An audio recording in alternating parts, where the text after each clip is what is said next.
Hello Internet, Cayce here, and welcome back to Chapter Collective.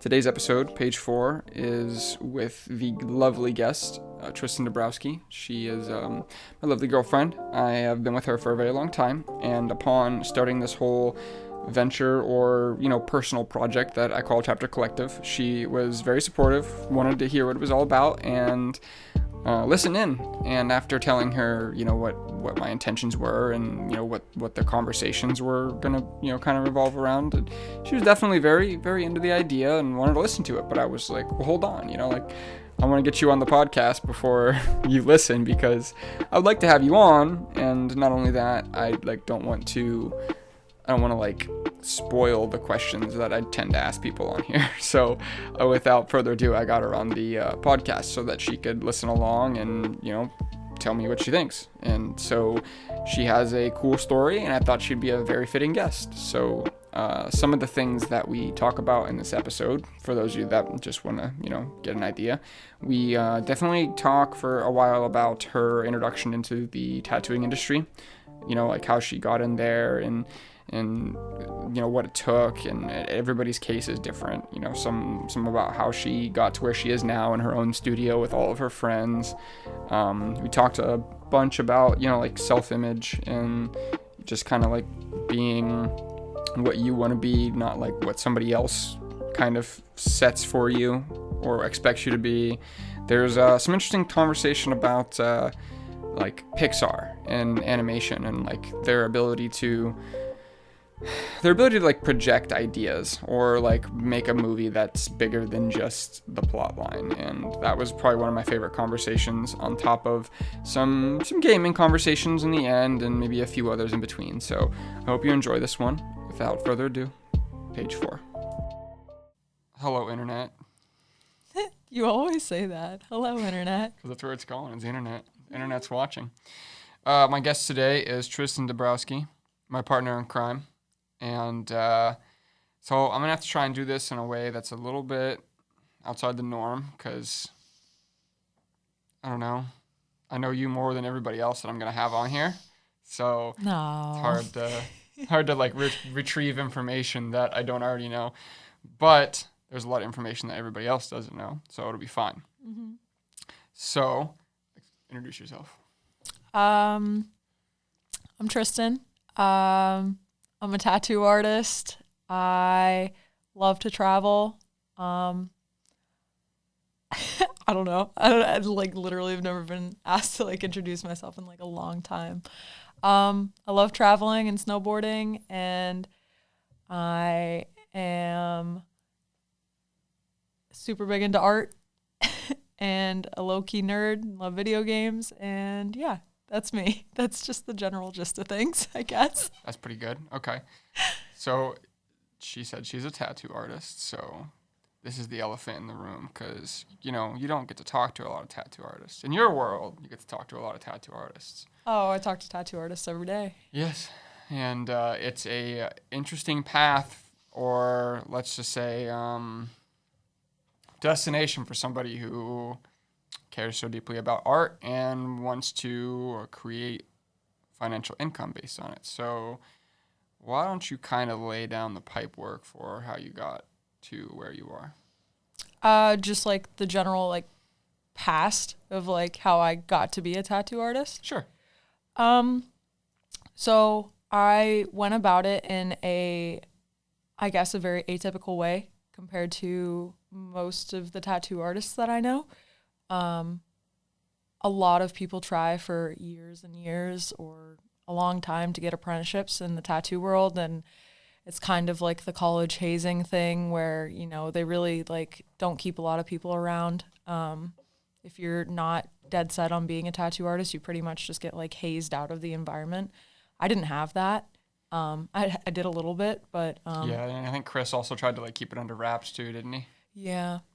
I I wanted to preface it with that. So, I mean, if you want the story of how I got there, I fell into tattooing and the reality of it. I got by all means. Yeah. It's a good story. So, did the college thing, I went for, and when I tell people all the time that I did the college thing, They're like, oh yeah, you totally studied art. And I'm like, no, I was a dual major, dual minor with athletic training and physical therapy. Not even close. And they're like, so no art, no like formal art training. And I'm like, high school art. Like I sketched and stuff. Couple YouTube videos.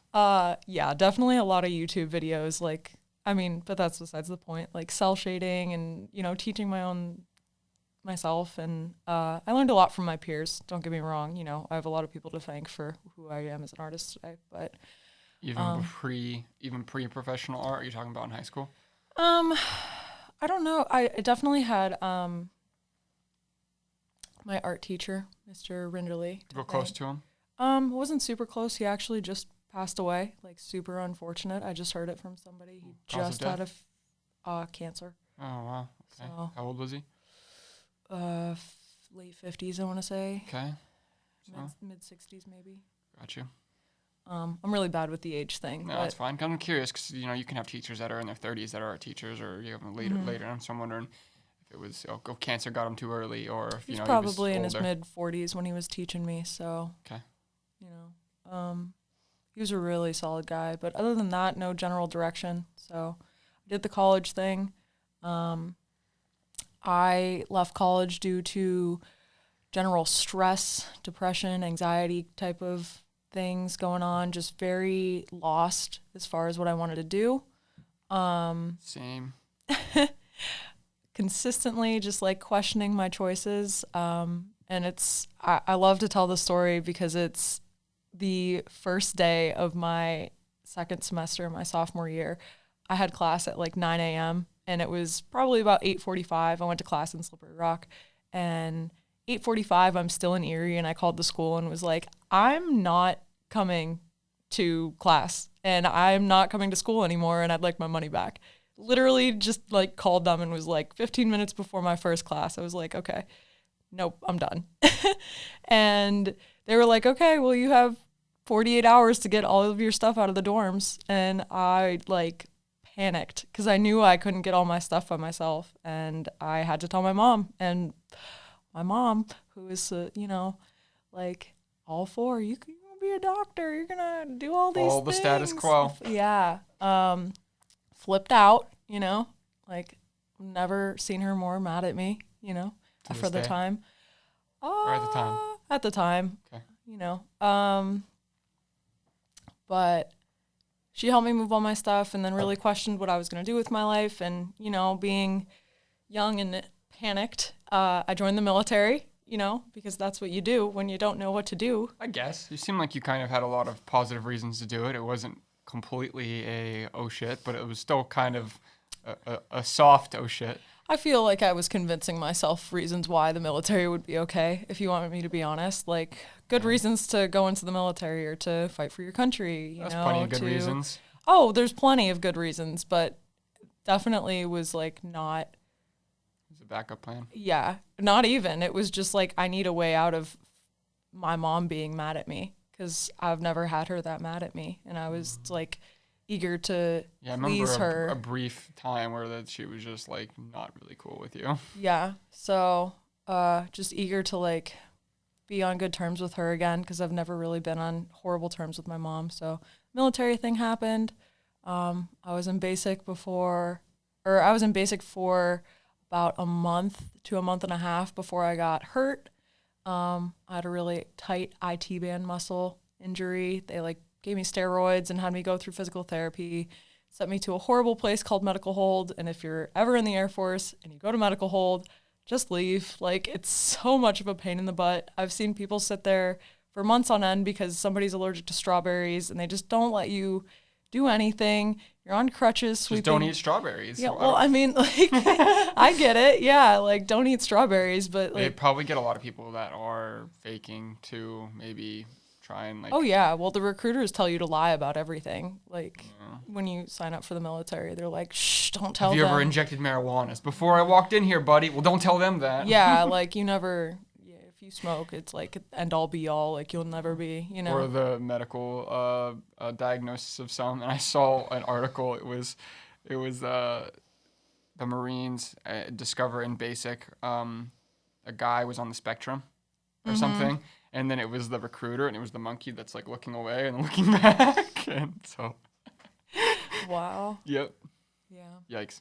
Carry on. Um, Yeah, that didn't work out for you because of your disability. yeah, military just didn't work out. I got sent home. Could have worked out. Just don't run on asphalt every day, and you might have made it. Yeah, basically. I always tell this story backwards because I always forget like the important detail of before I left for basic training, we had the going away party that Nick had. Yeah. Yeah, do you remember that? Like the bonfire outside of his like boathouse thing kind of thing? Yeah. So that was the night I met Troy. That's the first time I've ever met Troy. First time I ever met him. Yeah. And yeah, I was right there next to the yacht club, the whatchamacallit, Ferncliff they call it. Yeah. So Troy was like talking to a bunch of people about how he was a tattoo artist or just graduated his apprenticeship, you know, and he gave me a card and I was like, well, I like tattoos, you know. Mm-hmm. I had like 3 tattoos at the time. Yeah. And so I had his card sitting in my car. So when I came back from basic training, you know, I had my car. I was driving around. I was working as a waitress at Bistro 26. And yep, that was the gig. I literally left work the one day, you know, just like almost like taking pause because obviously just rushing into things is not the way to go about finding out what you want to do in life. Like rushing. Remember you considered going to Edinburgh after that failed for art classes. Yeah. You were considering it, but you were like, well, I don't want to go to school for like animation or one of those because they're kind of like the squeeze of the art industry and you got to like be incredibly passionate about it or else you get burnt out really quick. Yeah. Animation is like can be a very wash, rinse, repeat. Or graphic design is also, that's like the staple. Yeah. But you weren't too like motivated or you weren't like, oh, that seems like cool. None of it really seemed like my, you know, yeah, it was like cool art, but it wasn't like a passion, you know? Mm-hmm. But I was just rushing into things and I was just kind of stepping back and taking pause. And I saw his card sitting in my car and it literally just like a light bulb moment was like, I could be a tattoo artist. Are you serious? Like, I love to draw. Yeah. And I was like, drawing on people, make it, like, at the time, just a major people pleaser. I was like, making people happy with what they want, giving people what they want on a daily basis. Oh my gosh, I'm going to make everybody so happy with all this art I do. And they get to how's it feel saying that right now? Oh my gosh. Like giving people what they love on a daily basis. Just, you know, I remember being so passionate about it. You're like, this is it. You had that eureka moment. Yeah. So I traveled to Buddha's. It was the first place I went to ask for an apprenticeship. And he had me draw. He was like, all right, well, anybody I take on as an apprentice has to draw a pig. In a boat with an M16, right? It was a pig holding, isn't it M16? It was some sort of weapon. It was a rifle. In a boat. Yeah. And I drew it and I feel like everybody's so surprised. They have no idea that I knew nothing about tattooing. And looking back, I wish I had that drawing because holy crud, did I not know. What do you think happened to it? I probably threw it out. Yeah. Yeah. Huh. But I knew nothing about tattooing. Of course. 4 or 5 years ago. Of course. So, just it hurts when they do it to you, that's all. Yeah. After that, I think I went to Big Baby, which is no longer a tattoo shop. I'm pretty sure it's been replaced. And then I went to Wayward to talk to Johnny Matters, who did not have time. He did my 3rd and 4th tattoo. And I thought he was really good. And he is a really solid artist. Yeah. And I was very willing to learn from him. He just didn't have the time. I'm pretty sure at the time he had a kid on the way. I think I remember that too. So, and me just not knowing or understanding anything about apprenticeships, you know, he said, well, just come around, sit and draw. And I was just like, I don't really, like, that doesn't seem.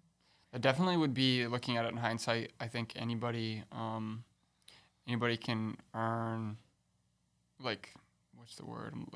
Like it's one thing to like say you want to be an apprentice and then just keep asking, and it's one thing to be like, all right, well, I need to like educate myself on this, and then to show up like several times a week to be there shows a formal commitment, and a lot of people don't have that commitment or the skin in the game right away. So if you had decided, all right, well, I'm just going to go and sketch there for a couple hours every day, like they would see that as, oh, this person's serious. Oh, I understand that now, but at the time I just didn't understand that that level of like dedication that they really wanted to see. Yeah, you can apply that fundamental to like a lot of instances. And I just listened to The Undertaker on Joe Rogan from WWE. And he literally said the only way he finally got into the industry is because he went to the place where they did like amateur wrestling, and every Wednesday they would come through and they would get paid. So there was always people passing through there every Wednesday. So every Wednesday for 8 months, he would go and he would sit on the chair just trying to have a conversation with somebody because he wanted to be a part of the amateur wrestling, like showbiz. And it took 8 months, and he was almost going to wrap it up. And then the one day, the guy walked by that owned it and was like, and as he went to go stand up, he went back into the room and was like, "Who's that guy?" You know, and he was like, "Oh, he's been here every day since X and X, which was 8 months ago." And he was like, "All right, book him a show." You know, and then he almost gave up too. It took him 8 months, but he showed up every day to try and like, you know, just to show that like that's what he was willing to do. Like dedication. Sure. Yeah, and then you earn respect, you know, because every average Joe that kind of like introduces him into a system and he wants to like be a part of whatever you got going on, you know, like you just got to kind of filter through that. Like kind of like someone who applies to a job like 12 times.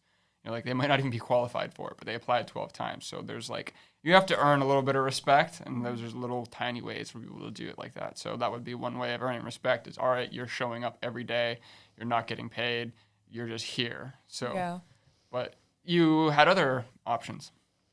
Yeah, I just wanted to check out a bunch of different places. I remember at the time that Troy, for anybody that doesn't know, Troy's one of the guys that I work with. He's a tattoo artist that I work with. He told me that there was no openings at Midtown, which is the first place I got taken on as an apprentice and learned to tattoo and all of that. Very like well-known shop for the time. And I remember walking in there, and the first thing I was told when I walked in the door is, "I don't apprentice females." And it was like just a thwack to the face, you know, like, okay, well, I don't care about you, you know, like, does anybody else? Like, I you know, it was Rich that told me that. So, he's like, okay, well, maybe one guy, and that ended up being Christoph. And Christoph is an interesting character, to say the least. Very interesting. But I owe him a lot for sure to, you know, get my foot in the door. I have a lot of respect for him, like, getting me in the door, and I've seen a lot of the work he does, and it's very solid and holds up over time, and people speak very highly for him for, like, his tattoo work. And you seem like a wizard. Yeah, I've definitely learned a lot of, like, tattooing from him, just not in the way that it probably should have been taken. I definitely had a very different apprenticeship than most people. And I know almost every apprenticeship is different. People get neglected and hazed. Of course. And I wasn't neglected or hazed throughout my apprenticeship for the most part. You were just 100% neglected. Yeah, I was definitely neglected, but like the hazing process was very minimal compared to most. Christoph really made sure of that. But why do you think that was? I don't know if it was him trying to be different, or is it a female thing? Or I don't know. I don't know if it was a female thing. I don't know if he was trying to change the standard of the industry. I believe the latter. Like, he just didn't believe that hazing was necessary. Yeah. There was no need to treat people like crap just because they want to tattoo and want to learn how to tattoo. I just don't think he had any, like, need or want for that tradition to kind of recur anymore. He just didn't want it to, he wanted it to end. Like most tattooers nowadays, you talk to them, if they had a decent apprenticeship, they don't want to treat, I don't want to treat, if I ever had an apprentice, which I don't think I really will, but I don't want to treat anybody poorly like that. Yeah. Although I hear people like Eric, who I work with as well, I believe he said he would do more of a traditional apprenticeship where it might be a little harder, but he also had a rougher apprenticeship.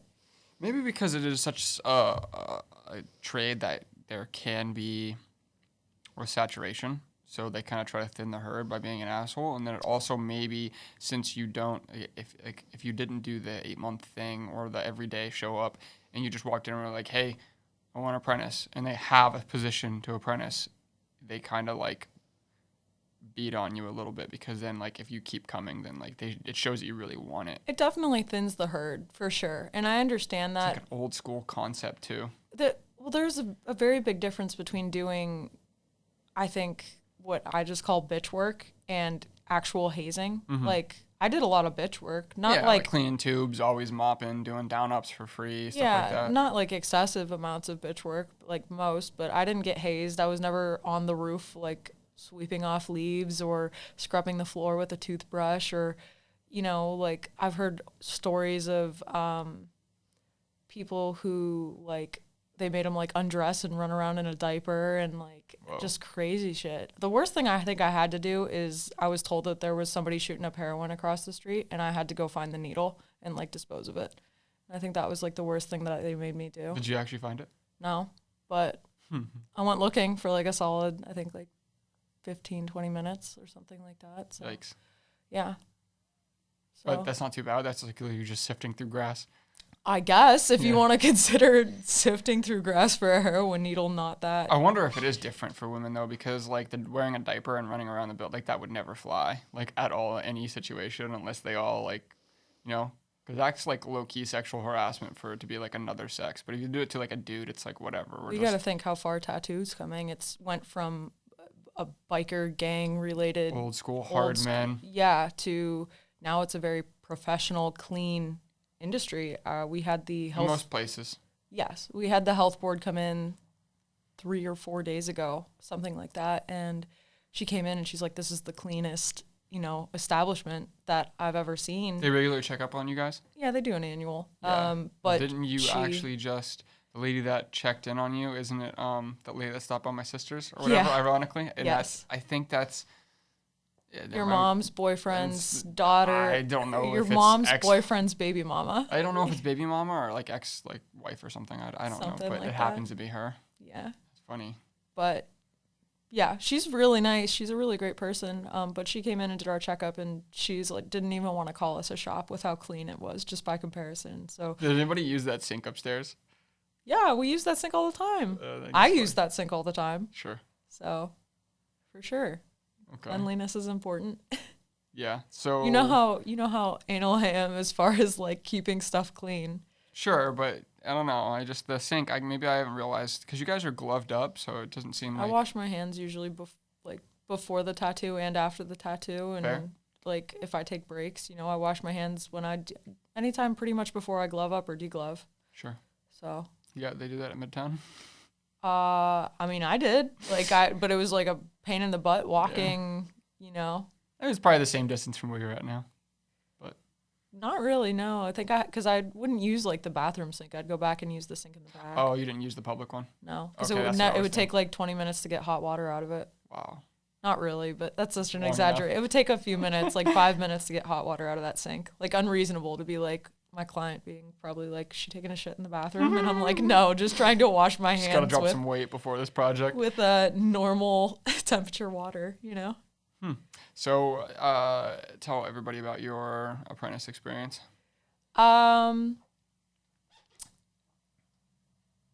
The hiring process was definitely interesting as far as that goes. I think Christoph had asked me some unusual questions as far as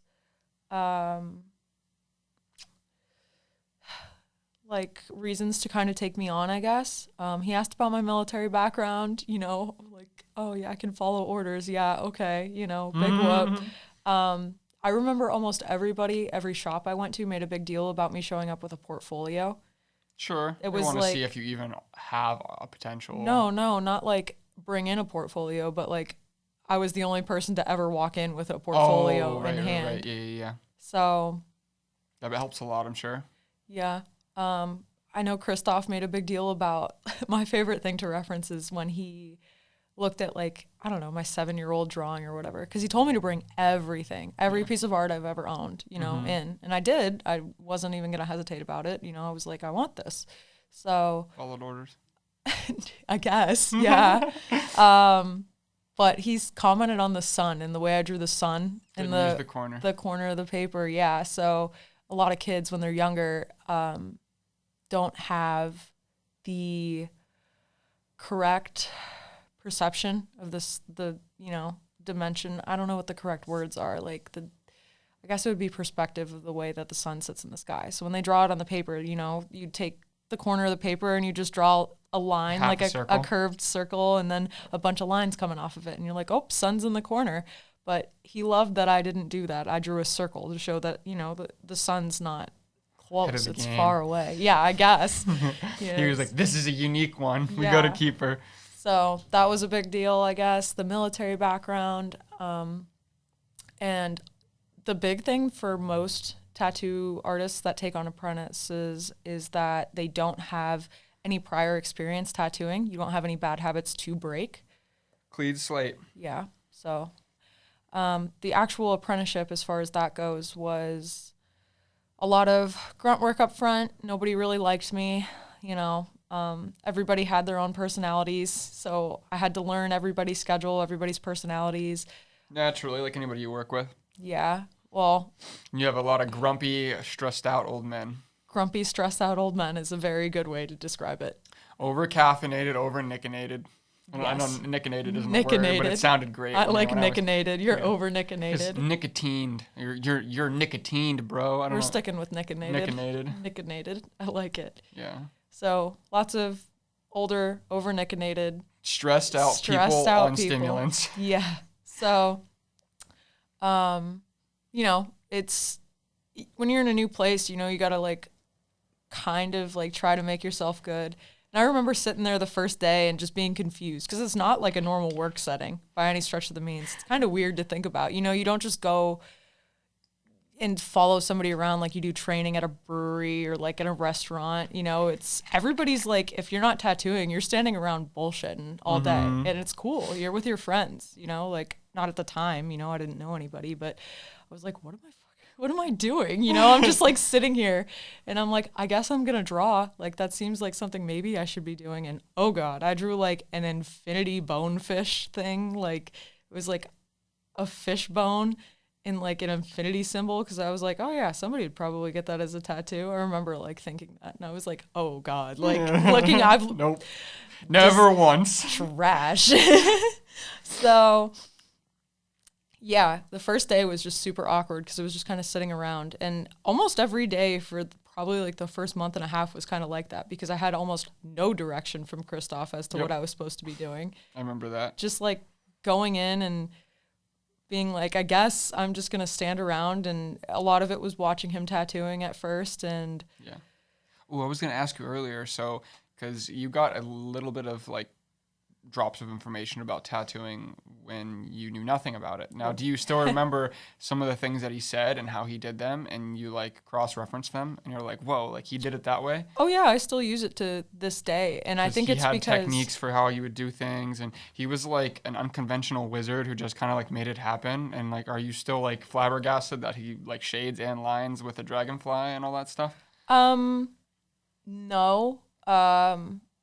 So I don't think anybody's gonna know the difference. There's a few different kinds of machines that you can use, and the Dragonfly is a rotary machine.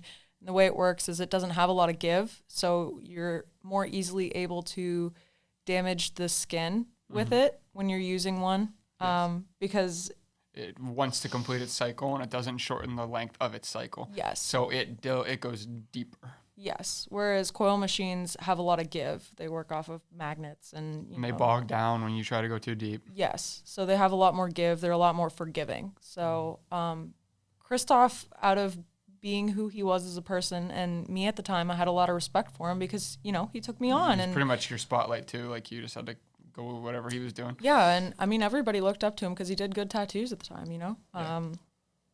But after he got fired halfway through my apprenticeship, or let go, however you would like to word it. Sure. He, everybody kind of opened up the truth about him. And the truth really is he owned one machine because he was cheap and he didn't care about tattooing. So he just made it work. Yeah, so. But he pulled it off.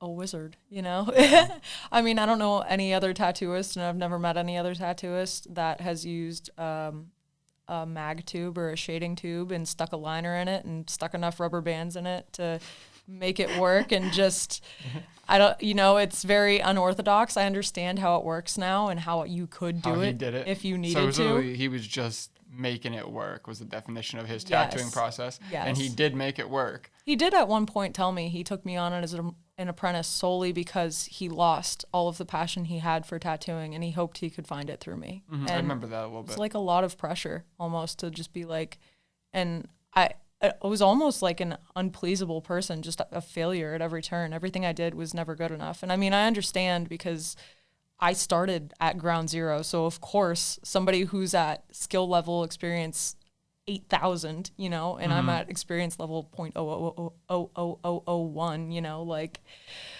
of course. Do you still use the Dragonfly? Yeah, I only own 3. Actually, I own 4 machines, but I don't. Ernie's and what's the Dragonfly use? What's a practical use for it? 2 Ernie D's, a Dragonfly, and the Zion. Yes. The Dragonfly is strictly used for shading, Gotcha. mag work. Because it'll really pack it. It was the first machine I ever owned. It was just, I don't use it for lining. I use my coil machines for lining because they are more forgiving. That's what they're good for. Yeah. So, Dragonfly, I think, was meant to be kind of just Shader. like a shader. Cool. So yeah, he got let go, and at that point, what happened?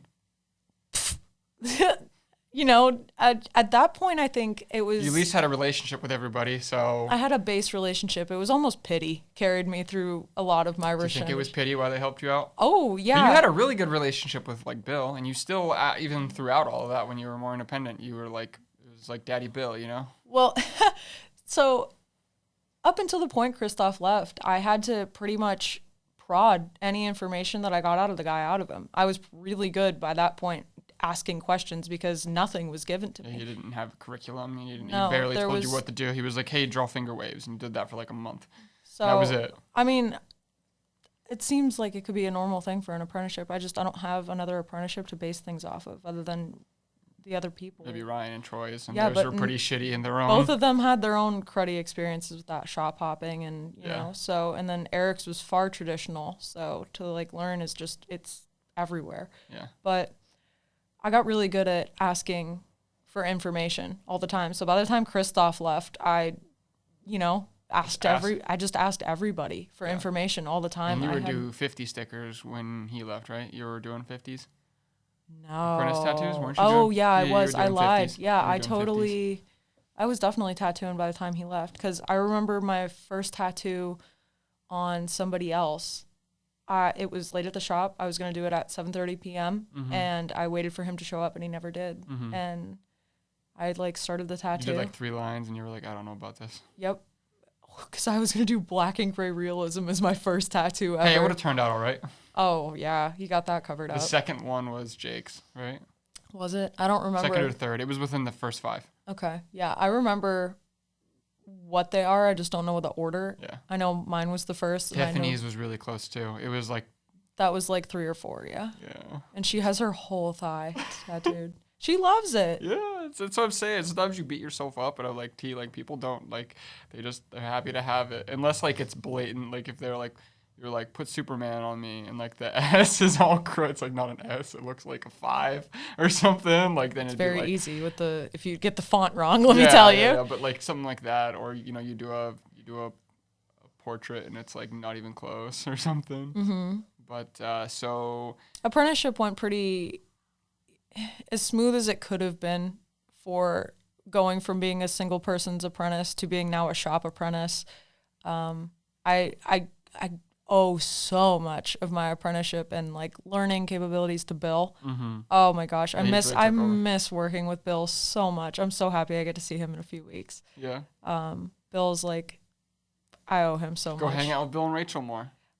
If he would ever stop working, he works so much. He is a workhorse. I mean, all tattoo artists are, but Bill is like, He's a 6-day-a-weeker kind of guy. I think he's chilled out a little more. Maybe I think because Rachel. their finances are under wrap now, or No, I think just he's like taking more time to himself. I think Rachel has like kind of helped him like realize that breaks are important. She's very good about that. Like Rachel has she's very Best. She's very good. Yes. At like, I don't know. She's just got a very positive outlook on life. I look up to her too. She's like good people to be around. So they both are.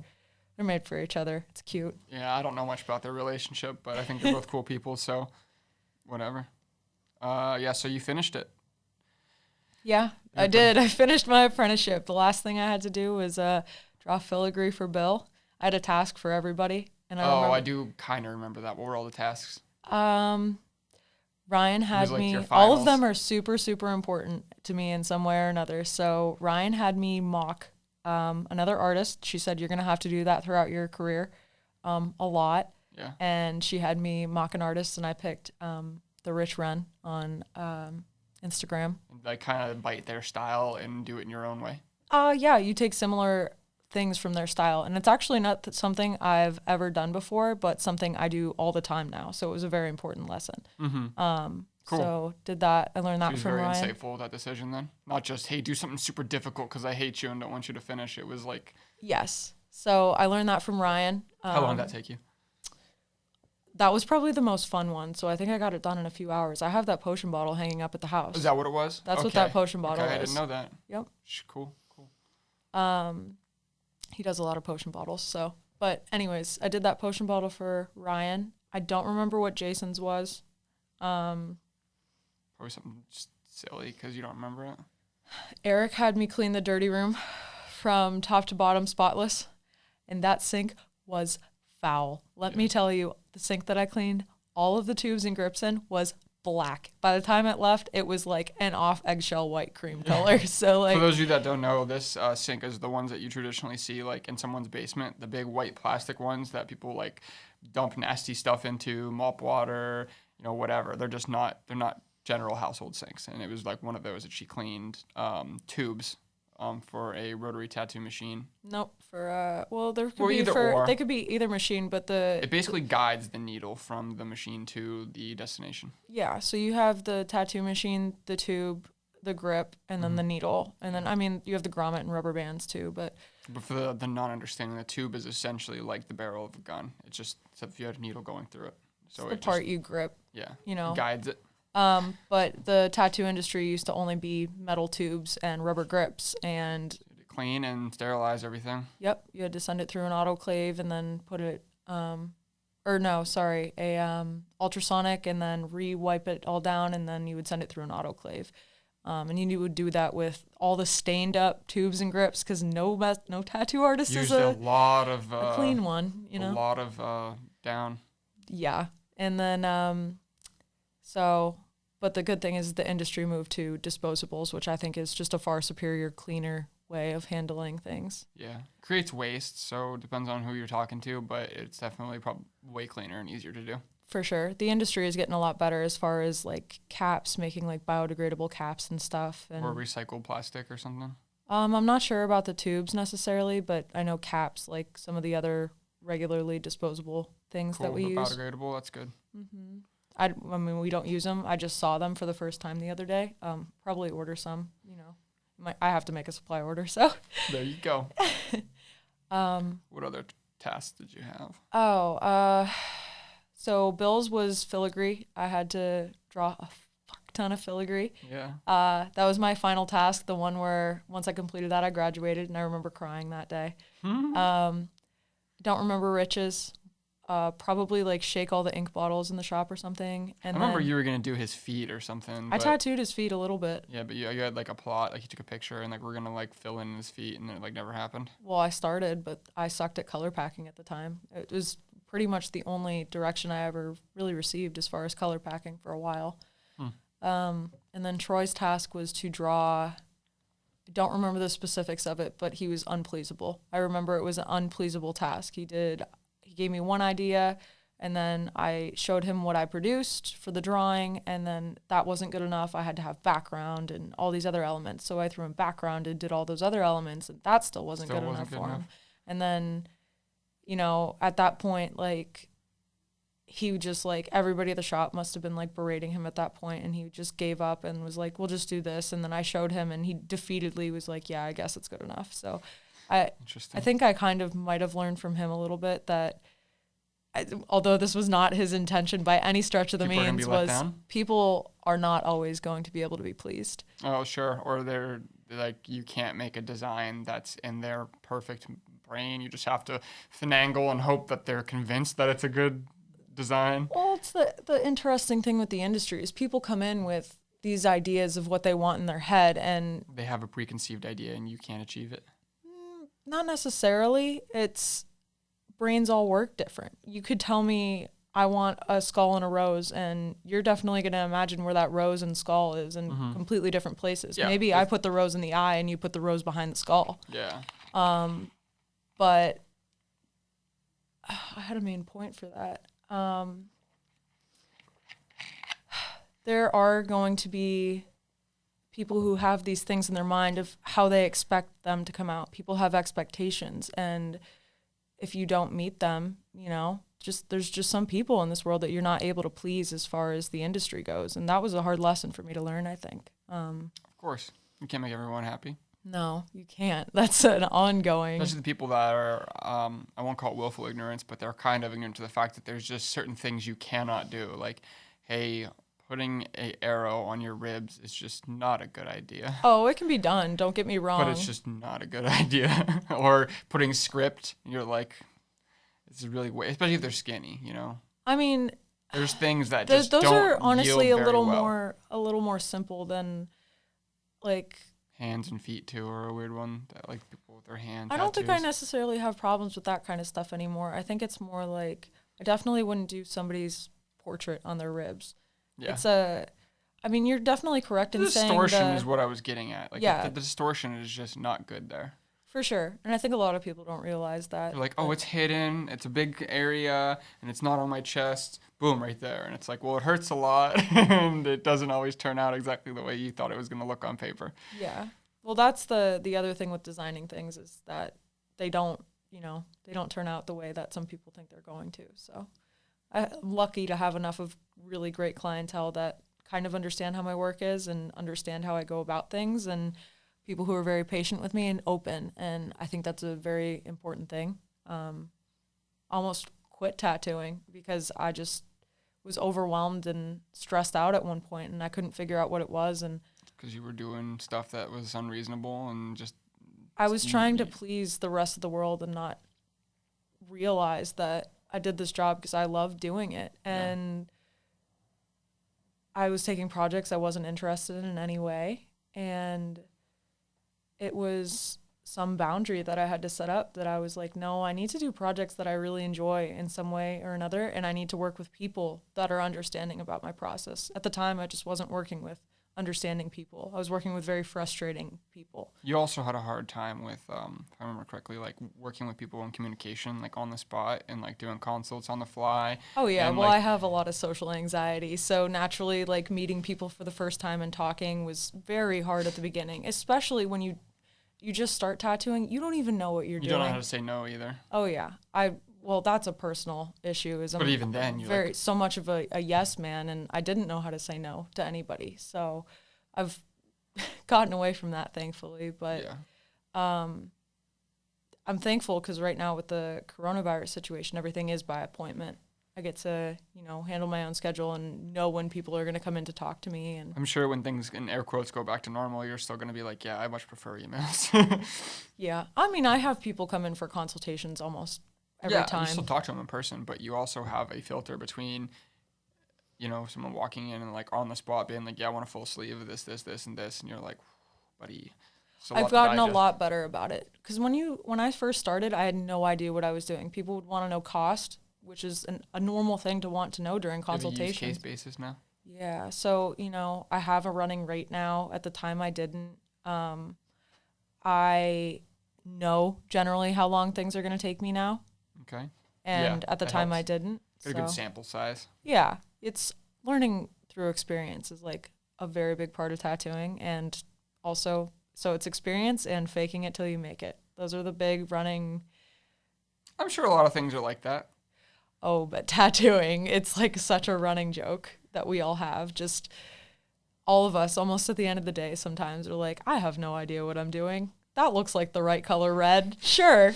And then, sure. If not, we'll fix it later or we'll cry about it later. Yeah. So it's, it's all trial and error. And every single tattoo you do is different. That's why it's never boring. Even if I go into work and tattoo something I don't want to, it's never boring. I either have like a good conversation with a client, or it's a unique project, or like skin is different every time, needle size is different. It's always different. Every day is never the same. No forearm tattoo is the same forearm tattoo.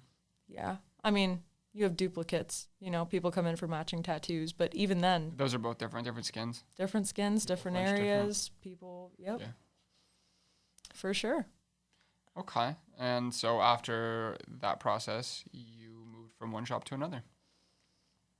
Yeah. Talk about it. We moved from Midtown to Sanctuary, 4 of us.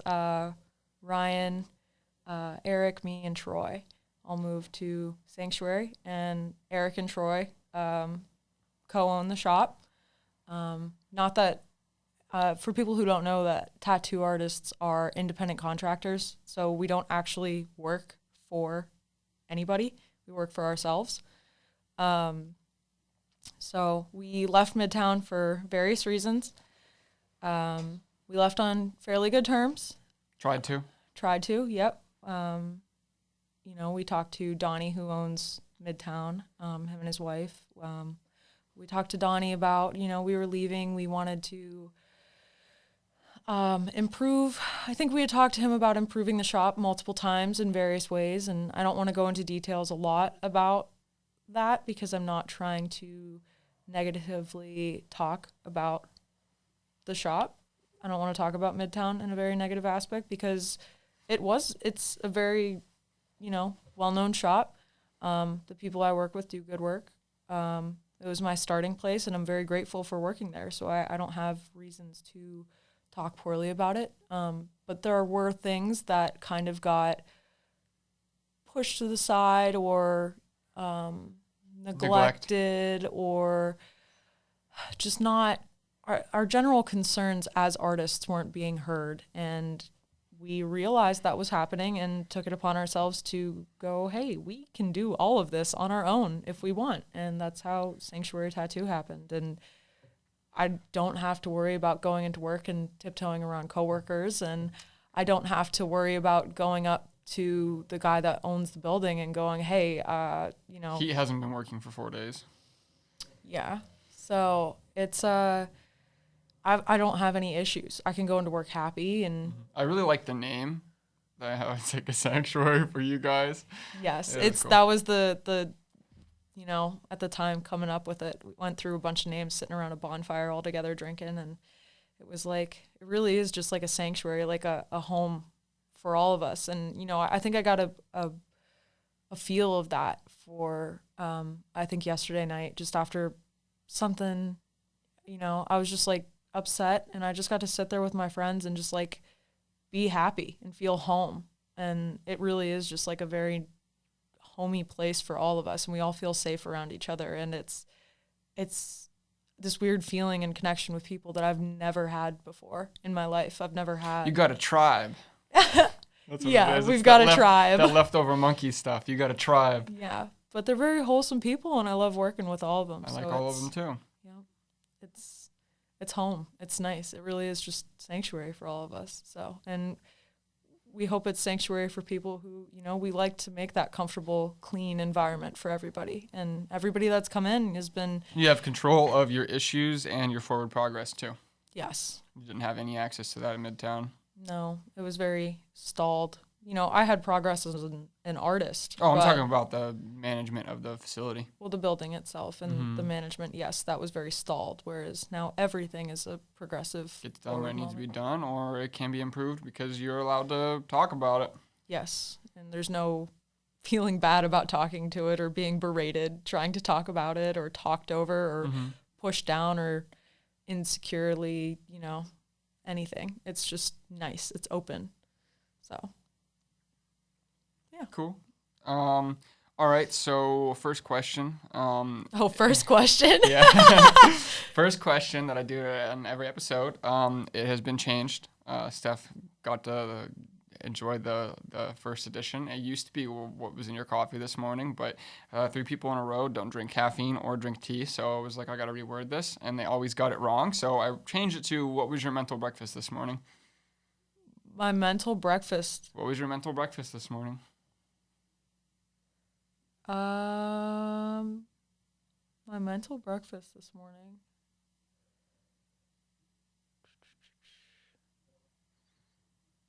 It's an interesting question. I think my mental breakfast would be the idea that I didn't have to get up and work. I got to enjoy my morning in bed. I got to, even though I didn't sleep in, I got to lay there and enjoy my morning. And all I did was put on an episode of Lucifer and, So your mental breakfast this morning was Lucifer? Well, you're specifically looking for an answer. My mental breakfast was the fact that I got to enjoy my morning. There is no right or wrong answer. But well, you pulled Lucifer specifically out of it. But Lucifer and, your thoughts and feelings. My mental breakfast was the idea that I got to enjoy the day for me. Mm-hmm. That idea was my mental breakfast, because I don't get that every morning. Some mornings I wake up and I go, okay, well, I got to get up, I got to shower, I got to get ready for work, I got to prep this project, I got to print this out, and then I got to tattoo, and then when I'm done tattooing, I go home, and then I eat, and I got to feed my dogs, and then I got to work for 4 more hours. Sure. My mental breakfast was today. I didn't have to do any of that. I go, what did I want? And that's not something I get every day. Yeah. So my mental breakfast was getting to know what I wanted, and I got that. And I don't get that every day. Yeah, definitely. Some people are more fortunate than others, and they get to do that. I mean, there's people that work from home can probably feel that way a lot more, but that's cool. And then Lucifer. And then I got tea. I had tea. That was also my big thing. I wanted to do yoga, but I was enjoying. I got to draw for myself and watch some YouTube videos and Netflix and sit at my new computer and my new desk. And so I got to enjoy my day, and that was enough. Yeah, my mental breakfast isn't. I actually generally have something pretty dominant in my mental breakfast, especially during the week. I always start with something that I'm consuming. But today it was just some mild Reddit scrolling and then watching one of my internet friends play some League of Legends. That was my mental breakfast this morning. It wasn't a bad breakfast, but normally it's something like, looking at the price of Bitcoin or looking at the next stock pick or something like that. But my breakfast was pretty vanilla this morning, but that's okay. There's nothing wrong with that. So you're thinking of mental breakfast as like an activity? Not necessarily. Your answer wasn't wrong, but that was my mental breakfast, was what I did or what I was like into. It doesn't matter. And it could be literally my mental breakfast was yoga first thing when I got up. It can be anything.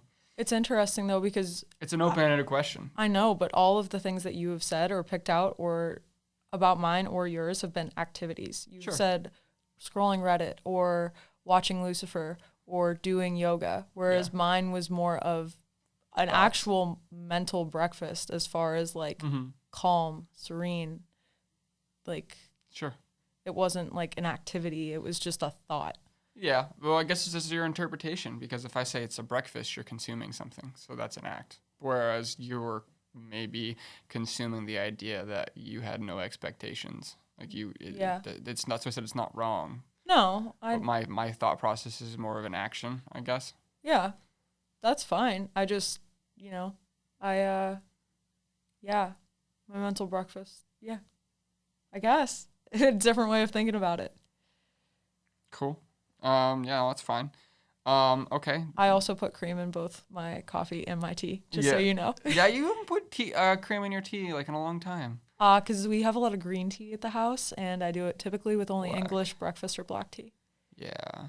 So, Veffy doesn't drink caffeinated beverages because he can't handle them. And he was like, so it's usually tea, but if I have decaf coffee, it's lots of sugar. Jeff's like, I don't drink caffeine in the morning. And Stephanie was like, occasionally I have tea in the morning. And so I was like, I can't do this question anymore. I feel like all the people that are around me don't drink, and I'm always like, yeah. And it's not necessarily about what's in your coffee, but it's a play on words, and then they have to correct themselves. So I was like, what's in your mental breakfast is a lot better. Yeah. Coffee is a beautiful thing when you need it. I love tea just for the flavor of it and low calorie, and coffee's got a lot of flavor too, but you don't drink it black. I don't drink it black is the issue, so it's not as much flavor for me. I get more of that cream, but I love dairy. I live for the dairy, so anything with cream and it is great. But cream and cheese. Yeah, tea is just a wonderful thing, and then espresso does not affect me as much as it does most people. So espresso is kind of like my next level or up. because you're so exhausted that it just normalizes you? No, because coffee affects me. Like espresso is more slow release?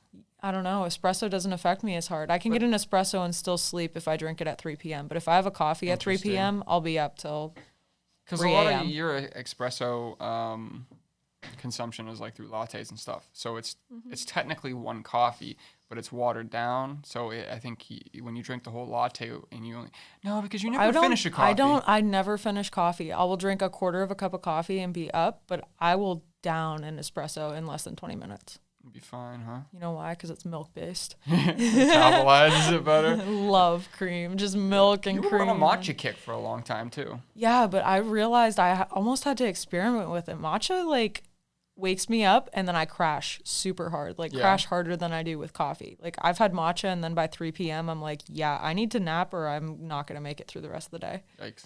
So coffee is like more of a slow release back to exhaustion, whereas matcha is like, nope, you're sleeping right now. Matcha I thought was supposed to be slow release or something weird like that. Like you're supposed to metabolize it, the caffeine slower or something. My metabolism is just weird. So I have no idea. I get it though, because, whoa, big yawn. I get it though, because we're talking about coffee and my brain's like, what did you say? Yeah. Naturally. Some caffeine I can definitely like, especially when I'm behind on my sleep. Like I could put down a 12-ounce Red Bull and it'll just take the edge off. It won't even energize me. Like I'll just feel like sluggish and like you'll get that like behind the eye burn and literally just behind the eye burn will go away and I'll still be sluggish. That's it.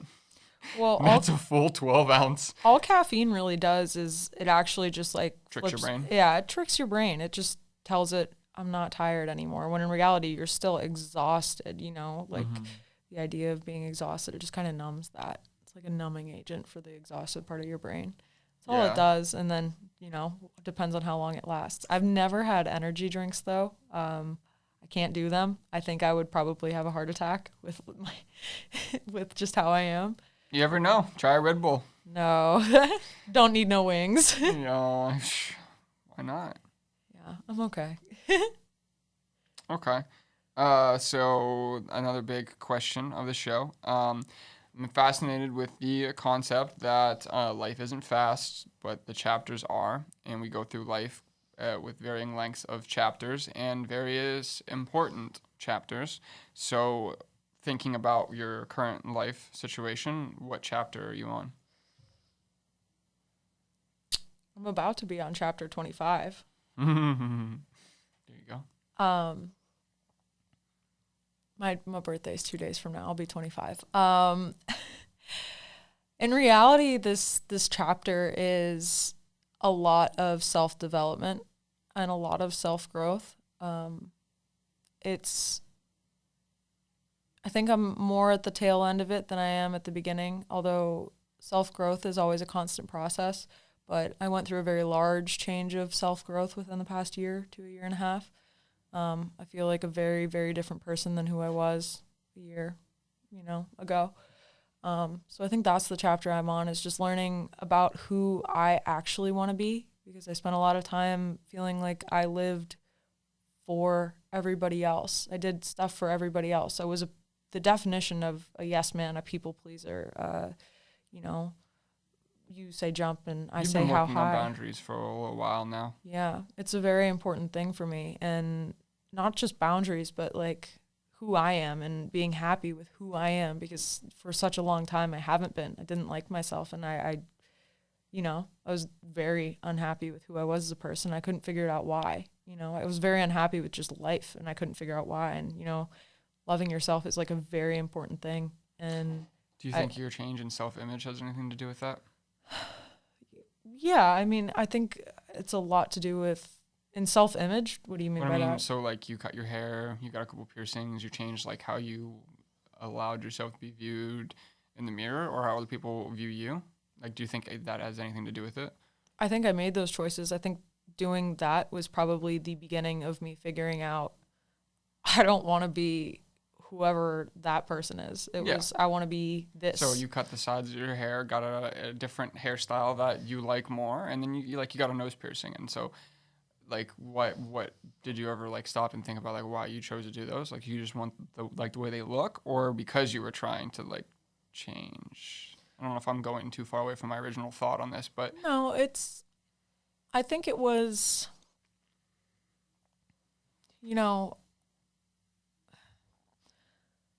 I feel like the way I was raised to be this ideal, perfect, whatever, the blonde hair, athletically fit, whatever, chic chick, okay?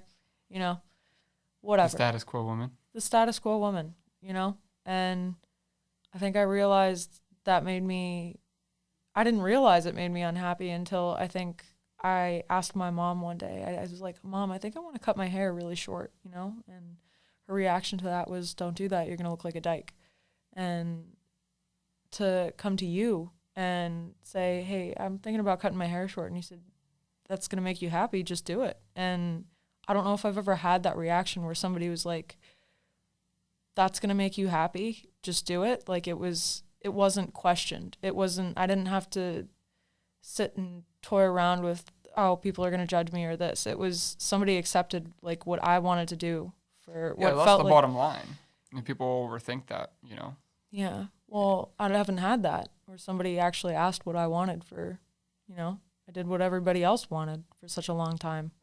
It was what I wanted though. And somebody finally supported that and I did it and I've never been happier, like at the time, just short hair. It was awesome. I've definitely run into instances where you've done the opposite where I was like. You definitely had an androgynous vibe going on there for a little while and you had the short hair, but it didn't bother me at all.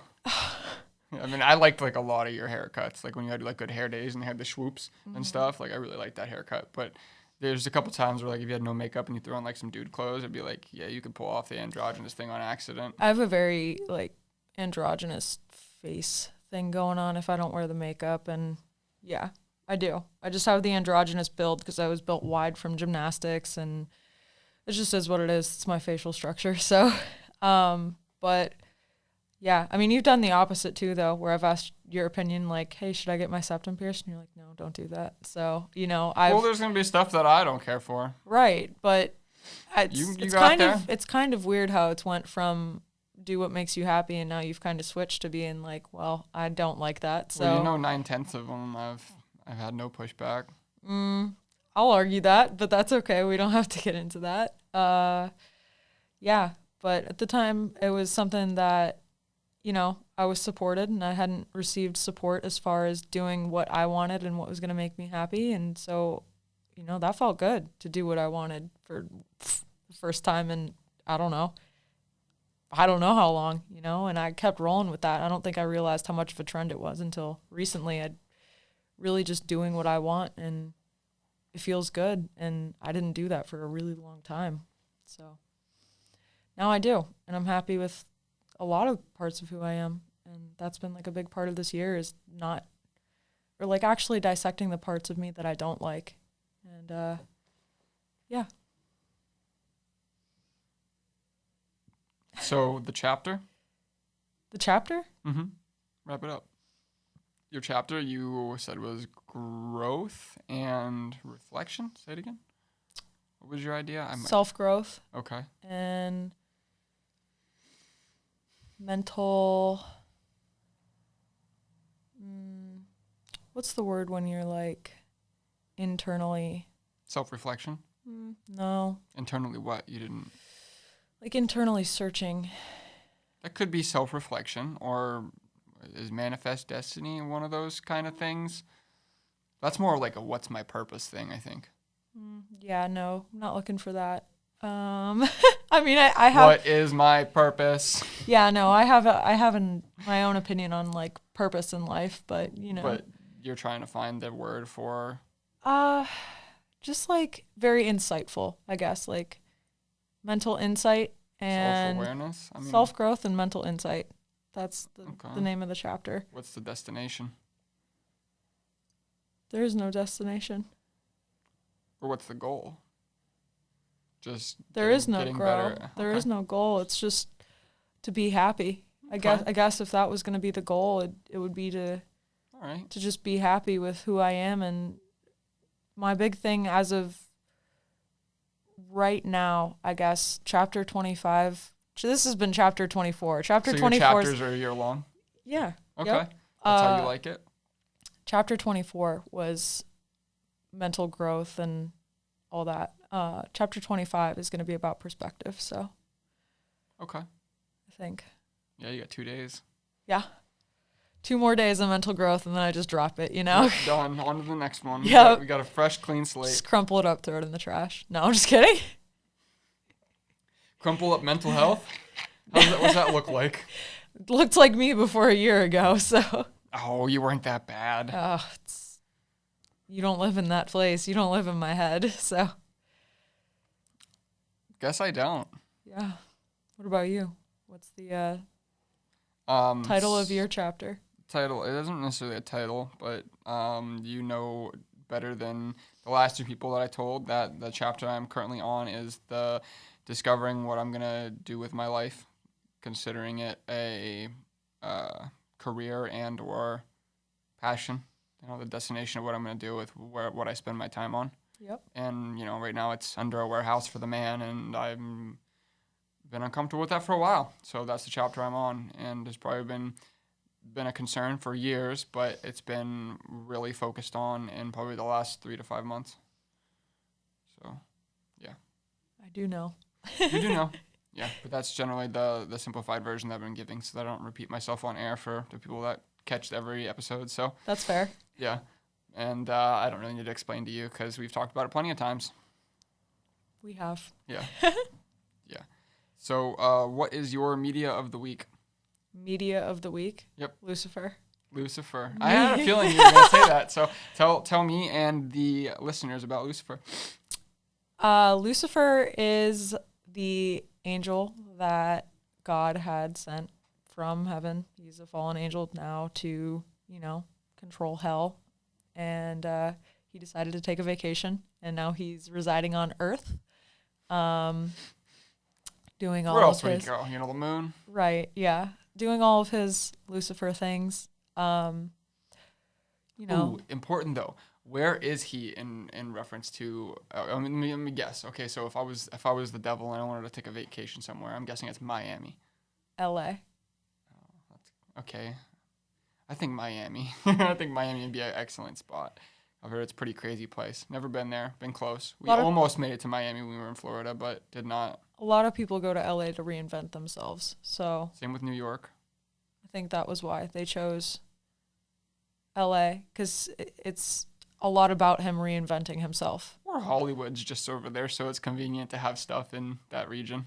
It's actually not a lot about Hollywood. I don't know if... No, but like in the showbiz. Yeah, I understand that. It's a lot about actually the cops there, and it's a lot of the detective. They follow the detective around and stuff. But I've always had such an interesting look on religion. So for me to be interested in something so based around God and the devil is such a crazy concept, and it's it doesn't have to be religious, though it is, but it's more of a play on religion and the character in this religion. So for sure.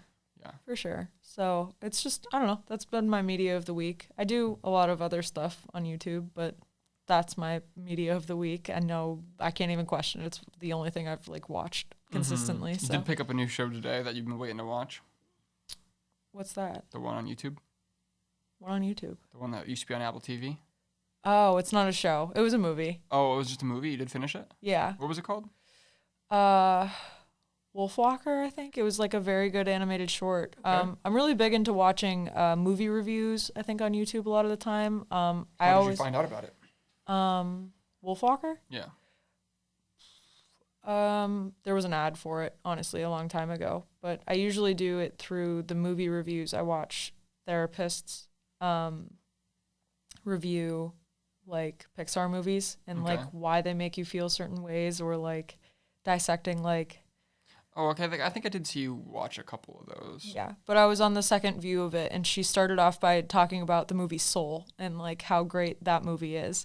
And Pixar has some home runs, man. Oh, Pixar is phenomenal. They're more than just an animating studio. All their stories are they're so new age. If you look at all old Disney movies, and I know they aren't considered Pixar, but the animated movies, they all have some sort of message. Self-empowering a female protagonist, or discovering who your friends are, or Brother Bear was realizing who family is, and a lot of stuff. So, but Pixar hits some deep stuff. Yeah, Pixar, actually they talked about that in the one that I had watched today, was talking about how Pixar ties into the relationships that you have with people so deeply, or the connection you have with the movie so deeply, because it's so close to reality. They focus on people. Is that the trend? They focus on like most of their stories like hit home of like a reality in some way. They're tied to reality in some sort of way. It was like the idea that he didn't like hit home on this concept, but Sure. I mean, like there's a lot of, I don't know, more real aspects to it. Whereas if you look at like a lot of older Disney movies, like they're not, you don't get, I don't feel as much of a connection, at least with Disney movies, as I do sure. with Pixar. Like I said with the message, like in Brother Bear, it's like, being Brother Bear is not a good one, but I'm pretty sure Brother Bear is Disney. like Isn't it? yeah. Or like Toy Story. Okay. Like, Toy Story has like real values in it, but like you can't compare them directly to the human experience. You can though, because Yeah, they in have emotion. Pixar, yes, in Pixar it's like very clear. Like when they did Coco, like it was like Coco. your family, like this is your family on the Mi ofrenda. familia. Yeah, and then there was some spirituality in it, but it was like about family is important essentially, Yeah. and opposed to Is that the message you got from? What is the main message you got from Coco? well, Like if you had to pick the main message, because there's definitely a lot of secondaries for sure. there's a lot of secondary, points, tertiaries. but I think like what the main thing was is of course it focused on the Hispanic tradition of the Day of the Dead, but I think not just that, like it's like I guess like what I'm asking is the learning point. Like what did you like morally? it's definitely like I think that movie focused on like family, but there's some stuff in there like the guy that was with the De La Cruz, who was like a corrupt guy who like lied and killed his best friend, and like that's morally wrong, and he was punished in the end for it. So like there's a lesson, but like I think that one overall is like about like it's about family. So What do you that's think? interesting, because I think Coco is more about following your dream. Oh yeah, that is in there too. That's like the main one. Yeah, no, that is very good. I didn't think about that. But yes, because he's like, no, I don't want to follow your status quo, which was the family of shoemakers. He was like, It I hit wanna home be for me a lot. Yes. So I think that's why it was like Yeah, that's very important. I completely missed that, but I like think family was also hiding like, to play huge. guitar, and like Yep. like his family was like abandoned music, hated Mhm. it, and he was like, no, I love it. It's How my about passion. Moana. Yeah, Like the main moral or the idea sure. behind Moana. Same concept, same conversation, different title. Give me a second to think about it, actually. I have to like almost rework through the entire movie to like think about it. I think that one was doing something. It was like a change of destiny. Like her father was instilling his own destiny on her, when her real destiny was like to help out their island. Because since the beginning, she was like a believer in water and like the ocean, and that's where she wanted to be. So destiny. And I then think it's a her lot father kept trying to push her into being the next leader of the tribe, and she was like, "No, I don't want this. Like, I already know what I want." And so it was like her pushing back against something maybe more relative to like maybe your relationship with your mother. Like they wanted you to be a doctor or this, that, and the other, and you've slowly pushed back over the years, and finally you've done that, and now you're not. So I don't think it's so much labeled as destiny as like who you are. I think Who you are is a big way they put it in the movie. I think Destiny is another frame, Yeah, I guess so. But like who you are is a big part, because there were definitely parts of the movie where she lost confidence in herself. But like the whole concept of who you are, even up until the end, like when she's singing towards Tafiki. I don't remember the lava monster's name. You're very close. I don't remember. I can't. She's like, this is not who you are. I know who you are. And like, even like it just screams it when she finds Maui for the first time. She's like, I am Moana of Motunui. You will board my boat. Like, this is who I am. And having no idea of like sailing and everything. She was like, this is what I want. This is who I am. This is my passion. This is my drive, you know? And I think maybe that might be like the key thing in all the Pixar movies is almost everything has like a passion or a drive to it, a driving force. True. Toy Story, you know? As long as you act on it. Yeah. I mean, like, well, then if they're not acting on it, you don't have a movie, you know? Sure. But like in Toy Story, like his passion was like it was in a way almost like finding himself to like being content. I don't know, like he was Andy's like favorite toy and he had to accept that like, you know, it's like not not his position anymore. Yeah, well, just the last like who one's he different. Is. Well, I was thinking of the first one, just like who he is. The first one that it was like more I think I call them problem-solving movies, where like there's a big, you know, the Freytag's pyramid, where like it goes up and then there's a problem and then it gets resolved. Yep. And that applies to like every movie. It Yeah. always follows Freytag's pyramid. Mm-hmm. And the ones that don't are like, I guess it's Hollywood that does that, because I think a lot of the Studio Ghibli movies are kind of like that. They're very out there. Yes, they like don't follow Freytags. They have their own trend line, and I think we're all kind of programmed to know the Freytags and underlying. I think it was what's his name wanted to make a podcast based on it. He was on Joe Rogan and he had this really cool podcast idea. It was called The Door, or the Portal, and I really like the concept because he said there all the stories that are ever like done. For example, any movie that's ever done, there's a general underlying idea, like X bad guy does X to X person. X person who is in a negative position has a positive position. X person gets in a fight with, you know, like there's like 25 of them. And then so you can like, I might be giving way too many numbers to that, but essentially you could take any movie and you can look through that list of all these certain plots and they all are related to it. And then the one that he liked the most was the concept that you enter a position that changes your life forever. So Alice in Wonderland enters a portal, changes her life forever. Another one that just came to my mind immediately was Limitless, where he takes the NZT or whatever. Like that, technically it isn't a portal, but he has a catalyst. Oh, that changes his life forever. His life forever. Slumdog Millionaire, you know, it isn't really a true portal. You know that one? It's the kid that wins the game show and like he becomes a millionaire, but he's like poor. So like it's a catalyst, but you could also call it or literally like the bridge to Terabithia. Charlie and the Chocolate Factory. Yeah, he wins the Chocolate Factory. Yeah, it changes his life forever. Yeah, that's true.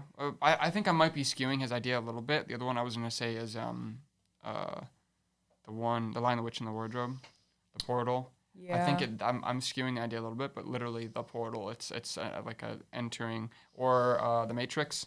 That's the portal. Oh, not Interstellar. What did we watch with Leonardo DiCaprio? The one with Inception. Inception. That one could be it. That movie is like its own category. That's fair. Yeah, I guess I didn't read into that because there is a portal, but it not really, because like they're constantly going into heads. They're not like, we're going into a head and we're there forever. Yeah, that's fair. Yeah. I was gonna bring up the concept of the movie critic that I watched earlier was talking about the movie Onward.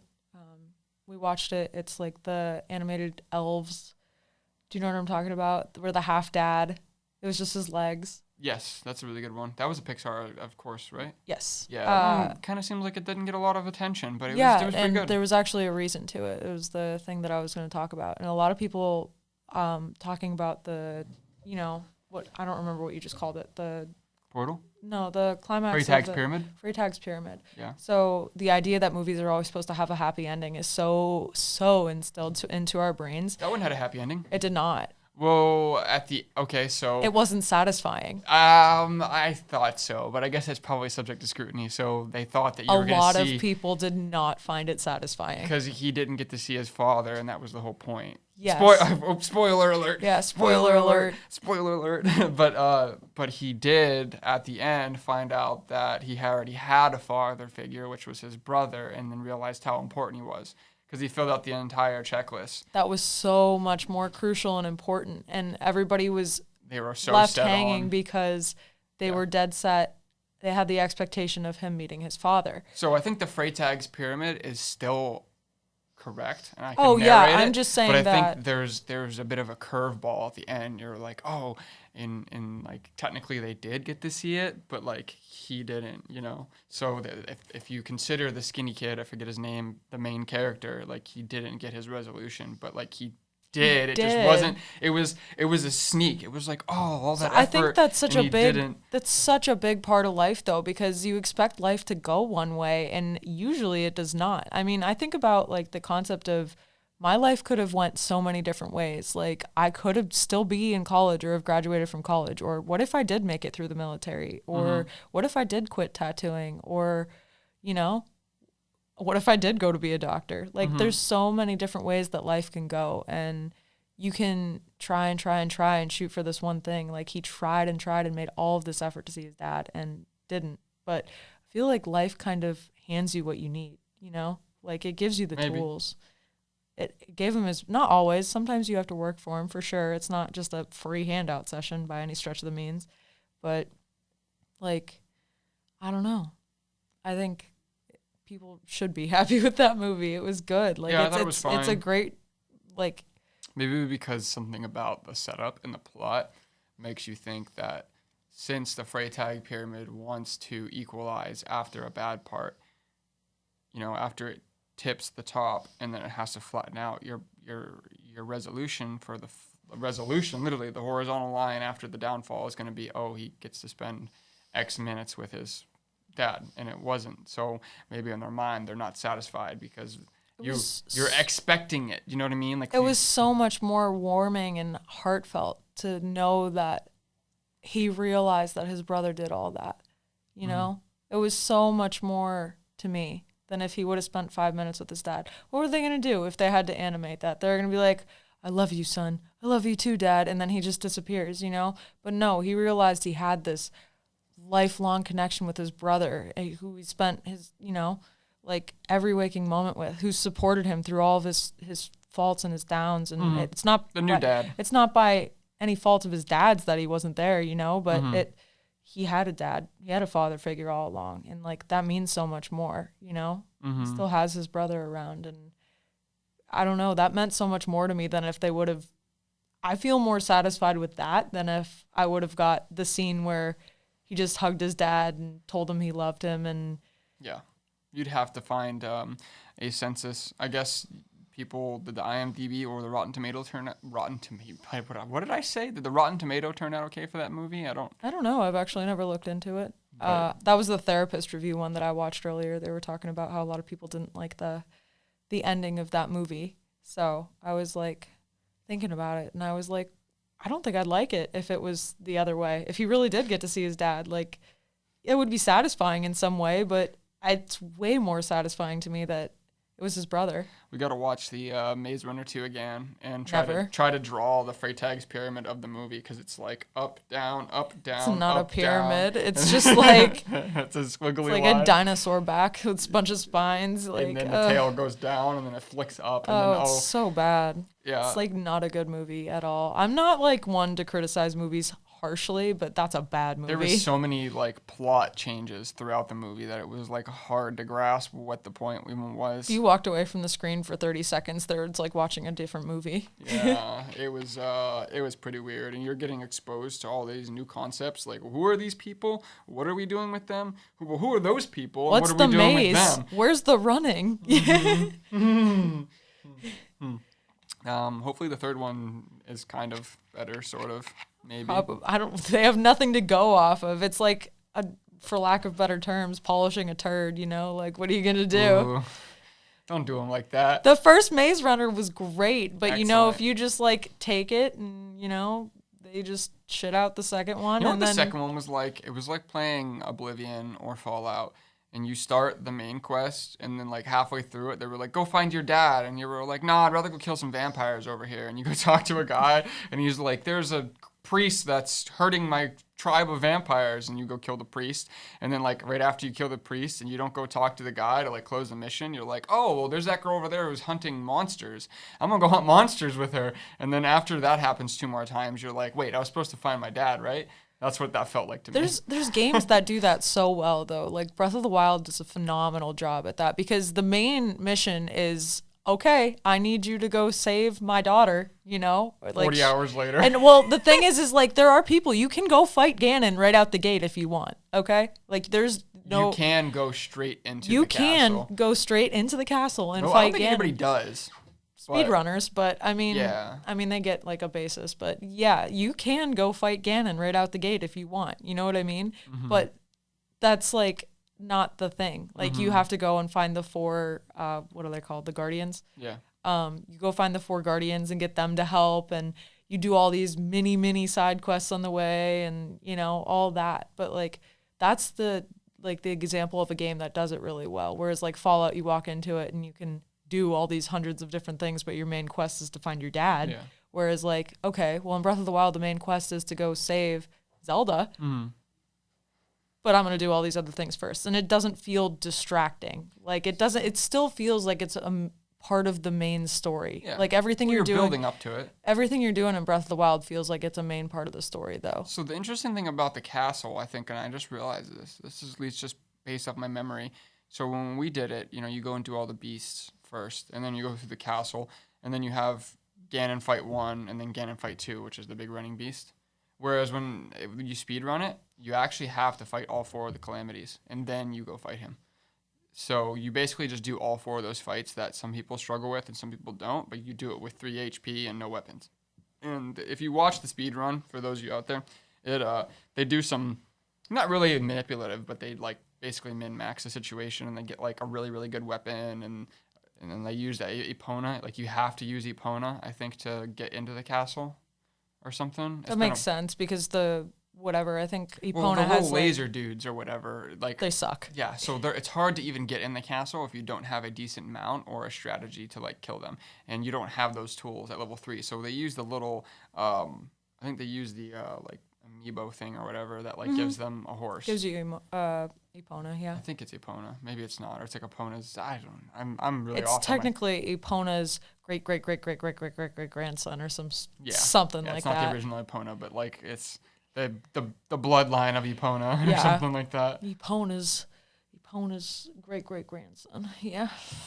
So, but that makes sense because all the freaking laser dudes at the beginning are a pain in the ass to deal with. But my point is the Breath of the Wild, all the main missions seem that they are the side missions seem very attached to the main mission, whereas in Fallout, like fighting vampires, how does that tie to your dad? You know, like No, it's just more stuff to do in the world. that's what I'm saying. Like There's some of that in Breath of the Wild too. Don't get me wrong. oh yeah, there is, but like Think like when you do the horse challenge to like get stuff for your horse, or when you go and do, you still like you feel like, at least me, I feel like I'm accomplishing more than if I'm progress just like towards a destination. yeah. But if I'm fighting vampires and they have nothing to do with my dad, then why am I fighting vampires? Well, in Fallout, which you don't have a lot of hours in comparison to a lot of games, anything that is deviation from the main quest line is just making you stronger. So completing quests gives you experience, which gives you levels, which gives you skill points, or you find good loot.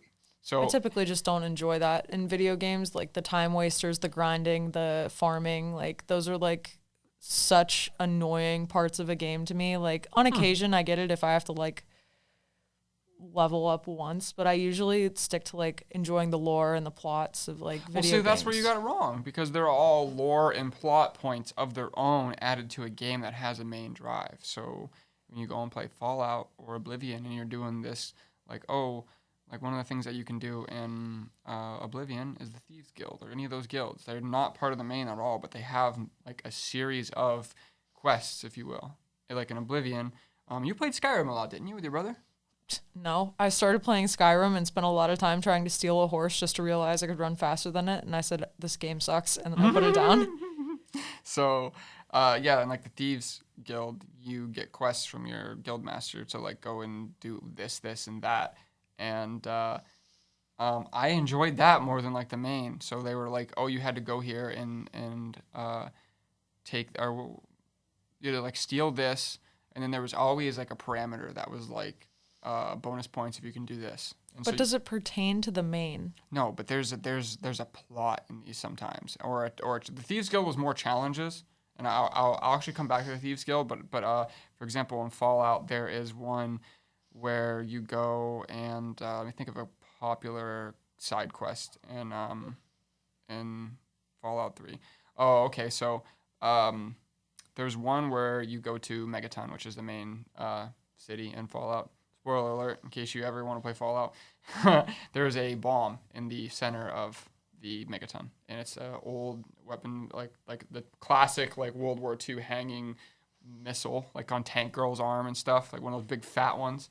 And it was like sitting in the middle of the town, and there's like a group of people that like praise it because it was like an inert bomb.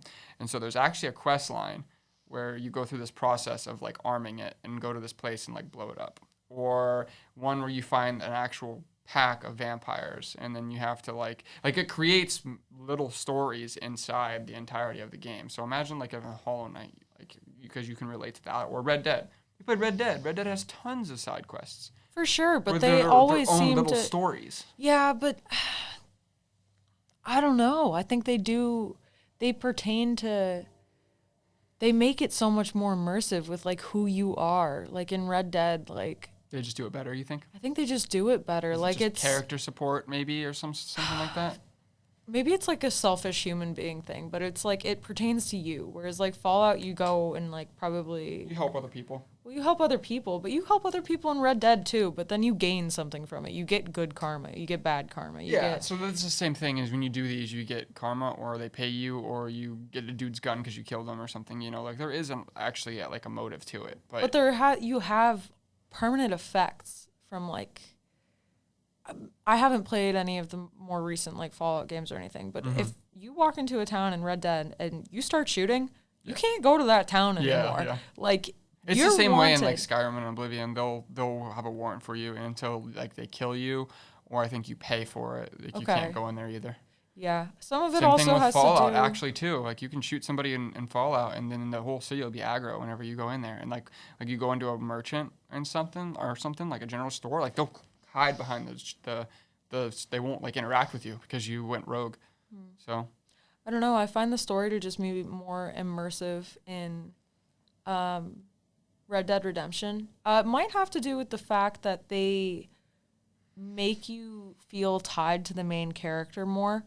Cool. I think maybe in like Fallout, I know Skyrim, like all they give you in the beginning is that you're like in that wagon and you're going to get killed, and you know you don't even know like what your point is. Yeah, you don't even know what you did, and then a dragon comes, you know, like, and that's what they give you, and you know you build your character and this that and the other, but you know up until that point that's all you're given. And in Red Dead, when you start out, you're already on the run. You're being searched for. You have a bad relationship with this one guy, but you're very loyal to the gang leader, and you have all these personalities and relationships developed between all these people already set, and you Fallout, you go looking for your father.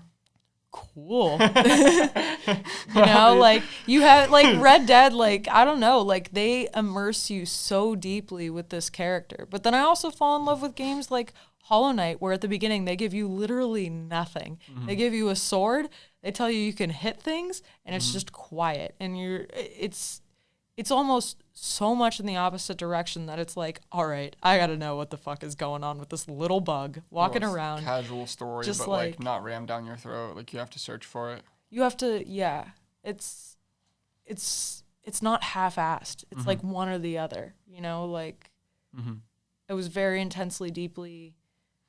Yeah. See, I enjoy maybe you're just a little bit more. You like that emotion, like.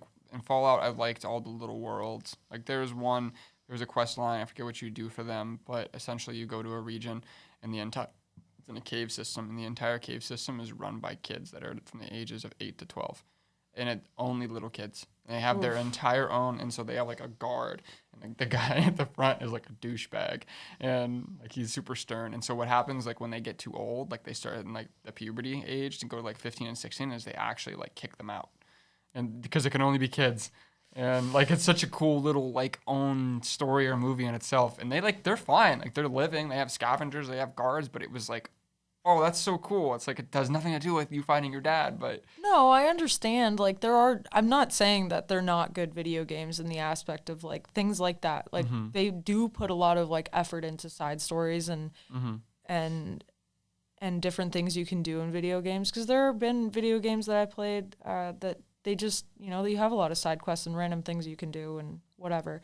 But I think like the video games that really hit home for me are the ones that I can get fully immersed in and like feel very tied to and have that emotional either connection to the main character or want to like understand the main character. Okay. So I get that out of Hollow Knight and Red Dead and well, there's certain games for you that just hit that nerve. I don't know what does it, but it's emotional connection for sure. So the pass back on the Thieves Guild wasn't actually like more plotline. So all of them were actually more challenge oriented. They were a little different. So in it, two of them that come to my mind, they would give you a task and you had to go somewhere, and I think you kill people. Oh, maybe that wasn't the Thieves Guild. Maybe it was a different one. So all the Oblivion buffs are gonna like make fun of me on this, but I remember it was either the Thieves Guild or it was a similar one. I remember breaking into a house and you had to steal something and I think and kill a guy. And there was like bonus points if you can make it look like an accident. And so it was like, but like how? You have to like sneak around this house and try to figure it out. And you have to lockpick into this room and like undo these strings, and it drops like a trophy mount off onto his head and like kills him. And the one that I don't remember if I ever finished it, but the one that sticks to my mind was they put you in basically like a 3 or 4 story building, and it was like a party. And so you were like it was basically like Among Us before Among Us. So you had to kill everybody in the building, but to get the perfect like payout, like to get like whatever so there's like, oh, just kill everybody. And then there was like kill everybody without them seeing you do it. And it was like they would double, I don't remember what, you get like a special item or something. So there was a task of watching their pathing, communicating with them. Oh, this person goes down in the basement. This person seems to follow that person. And then so you had to kill them without like everybody seeing. And I remember it took me like a while to do it. And I was like, that was a challenge because you're used to just like going through dungeons and killing stuff, talking to people, saving little Timmy who fell down the well. And then this was just like, this means nothing. But if you can do it, we'll give you a cool weapon and a bunch of gold. And I really enjoyed that experience. Yeah. And it added to, it's kind of like, it's literally just very simplified back to the Zelda doing the shrines. Like they don't really mean anything towards the main quest, but by doing 4 of them, you become stronger on your journey. So that's all it is in all games, really. It's the stuff that deviates from the main quest, just rewards you in your efforts. A lot of those games, like Oblivion and Red Dead, you could literally just do the main quest and you would be fine. But you're losing a lot of the experience, and you're also like, missing out on goodies and stuff. Right. Yeah, that makes sense. That's why first playthroughs are the best. You get that full immersive experience, Yeah. Just experiencing everything for the first time. The human brain likes new, so. And challenges. Challenges, yes, to an extent. You have to find the correct balance between flow and fiero, so. Yep. You lost your urge to play Dark Souls. I did lose my urge to play Dark Souls. I haven't like encouraged you or like made that like decision like, hey, let's play some Dark Souls. It was more like whenever you were ready to play it, and you were doing really good for a while there.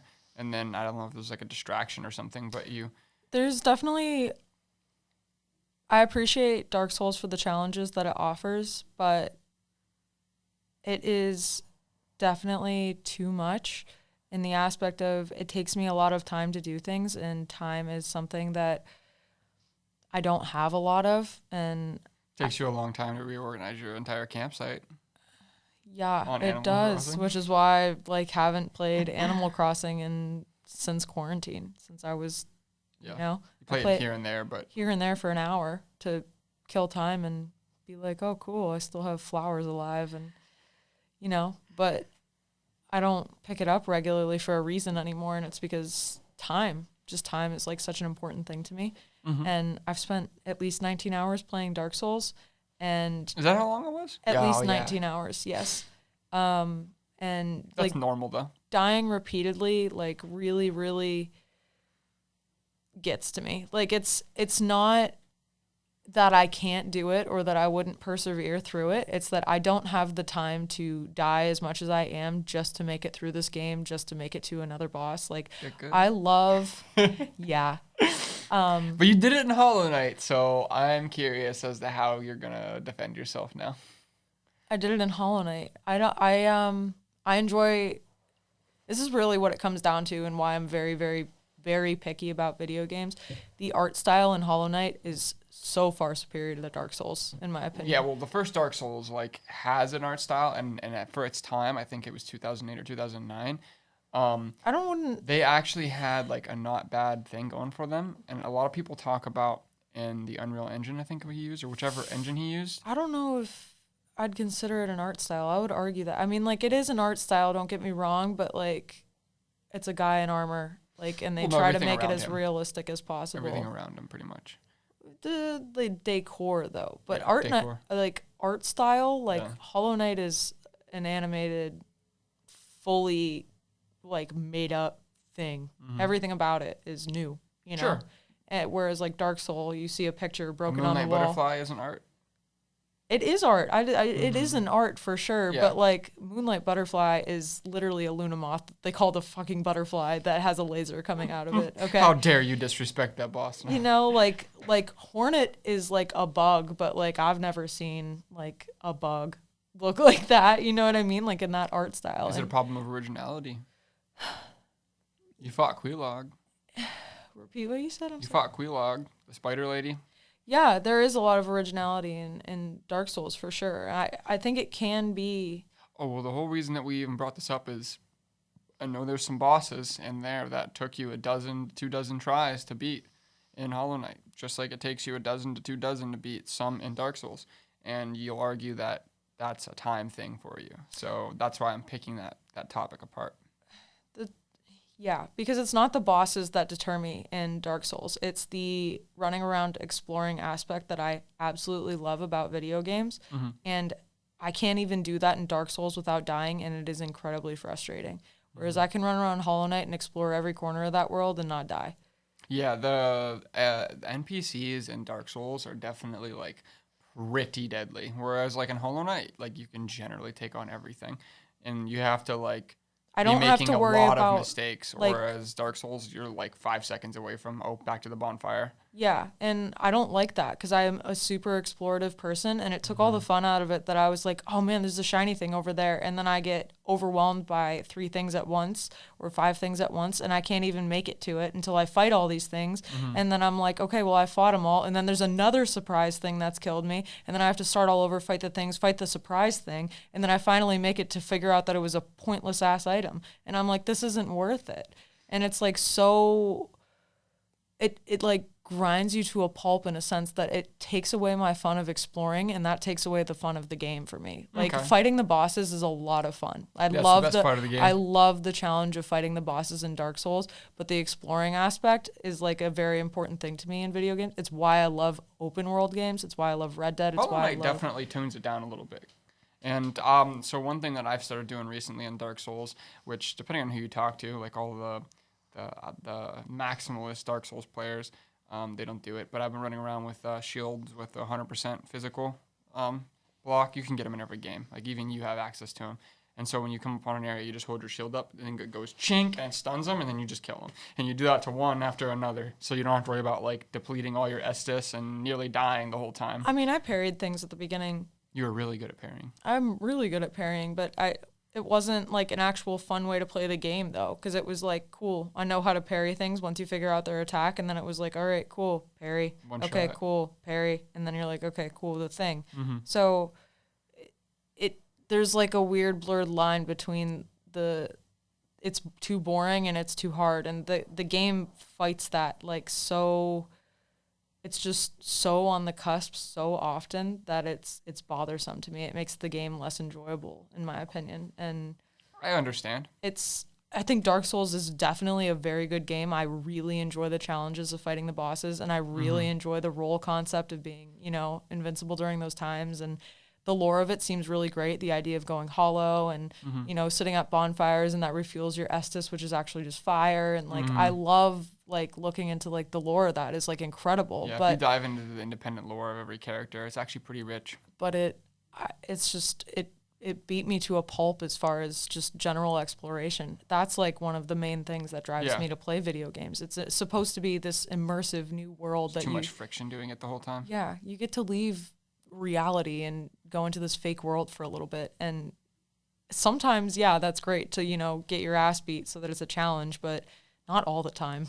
like every time I want to explore a new area, they're like, guess what, buddy? You're Guess fucked. what, buddy? So, you know. There was a retort to that I was going to say. Oh, there definitely is some friction to like playing Dark Souls.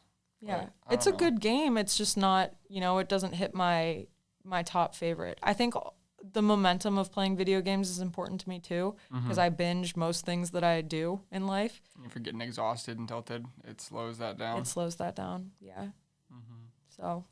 Dark Souls has a very good Pharaoh release, generally. I think that's why some people love it, because there is a build-up. There is having to claw your way. Oh, I remember what the thing I was going to say. You have to claw your way to the boss and figure out how to get to him. And then once you do, and if you die, you have to hope you have a clear path so that you can get there with the path of least resistance. And there's something frustrating about like running all the way to kill him. But like then when you finally do, you're like, you know, you get that like, yes, like that crap's over with. But you talked about not liking like to deal with all this stuff on the way to, and it's a pointless item. And there's like all these enemies around. So in Dark Souls 2, they added Scholar of the First, the Scholar of the First Sin or First Son, I forget. But they basically took what is, imagine the standard on Dark Souls 1, like the amount of enemies to one given destination, and they added more.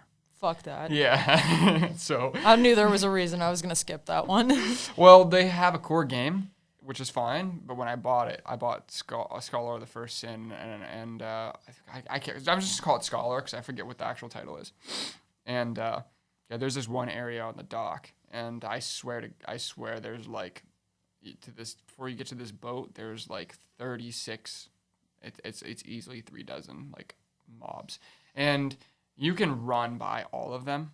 And then, like, on a couple spots, you can roll to, like, dodge their attacks. And maybe do that 4 or 5 times, you can get to the end result. But, like, when you first get in there, you're like, oh, my God. When you're truly exploring it, there's just enemies everywhere. Yeah, pass on that. That doesn't, like, that literally sounds like, no. 3 isn't too bad as far as the amount of stuff. 3 is so wide open and spread out that you can find stuff everywhere. You can spend hours in an area just getting all the stuff and killing everything. That's my other... I don't want to call it a gripe, but like I guess my gripe with it, I don't have a better word right now, but the third one is polished. You know what I mean? Like Dark Souls 1 is their trial run, which is great. Every game has it, you know? Like Ori did their first game, and their second game they just blew the first one out of the water. Yeah. Like, the first one was good, don't get me wrong. But they made things more smooth. Oh my goodness, like just intensified like how smooth a game can be. Like it's incredible. And I have a feeling that's what they did with Dark Souls. I didn't play it, so you know, but Dark Souls 1, you know, trial run. Dark Souls 2, they're like, okay, well obviously this isn't the answer. And then, you know, Dark Souls 3, they were like, okay, we got it. Yes. So like I think that's my issue too. And I have that issue too when I look at like I have to almost put a filter on when I watch old movies for that reason too, because like you look at it for like at the time, this was phenomenal. You know, they did a really great job with this movie or this video There's game. There's some timeless ones though. For sure. Don't get me wrong, but like, you know, and most movies from the 80s, you're like, that's a movie from the 80s, you know? So, you know, games from the early 2000s, that's a game from the early 2000s. It's not what they're Different doing in 2020 and 2021, you know? Basketball's like that too. You look at like old basketball. Oh yeah. You're like, oh my goodness, it's so structured, and like there's not as much show, and it's like all textbook, and like it's like that with gymnastics too. Yeah. Gymnastics was like, if you look at old gymnasts bar routines, oh my gosh, they're vanilla. They're like, you jump to the high bar, congratulations. Like that was, you know, it's more than that. Yes. Don't get me wrong, but you know, gymnasts now are doing backflips on bars, and the bar is literally, like, no pun intended, the bar keeps getting higher and higher. Yes. I saw that Reddit post of the guy.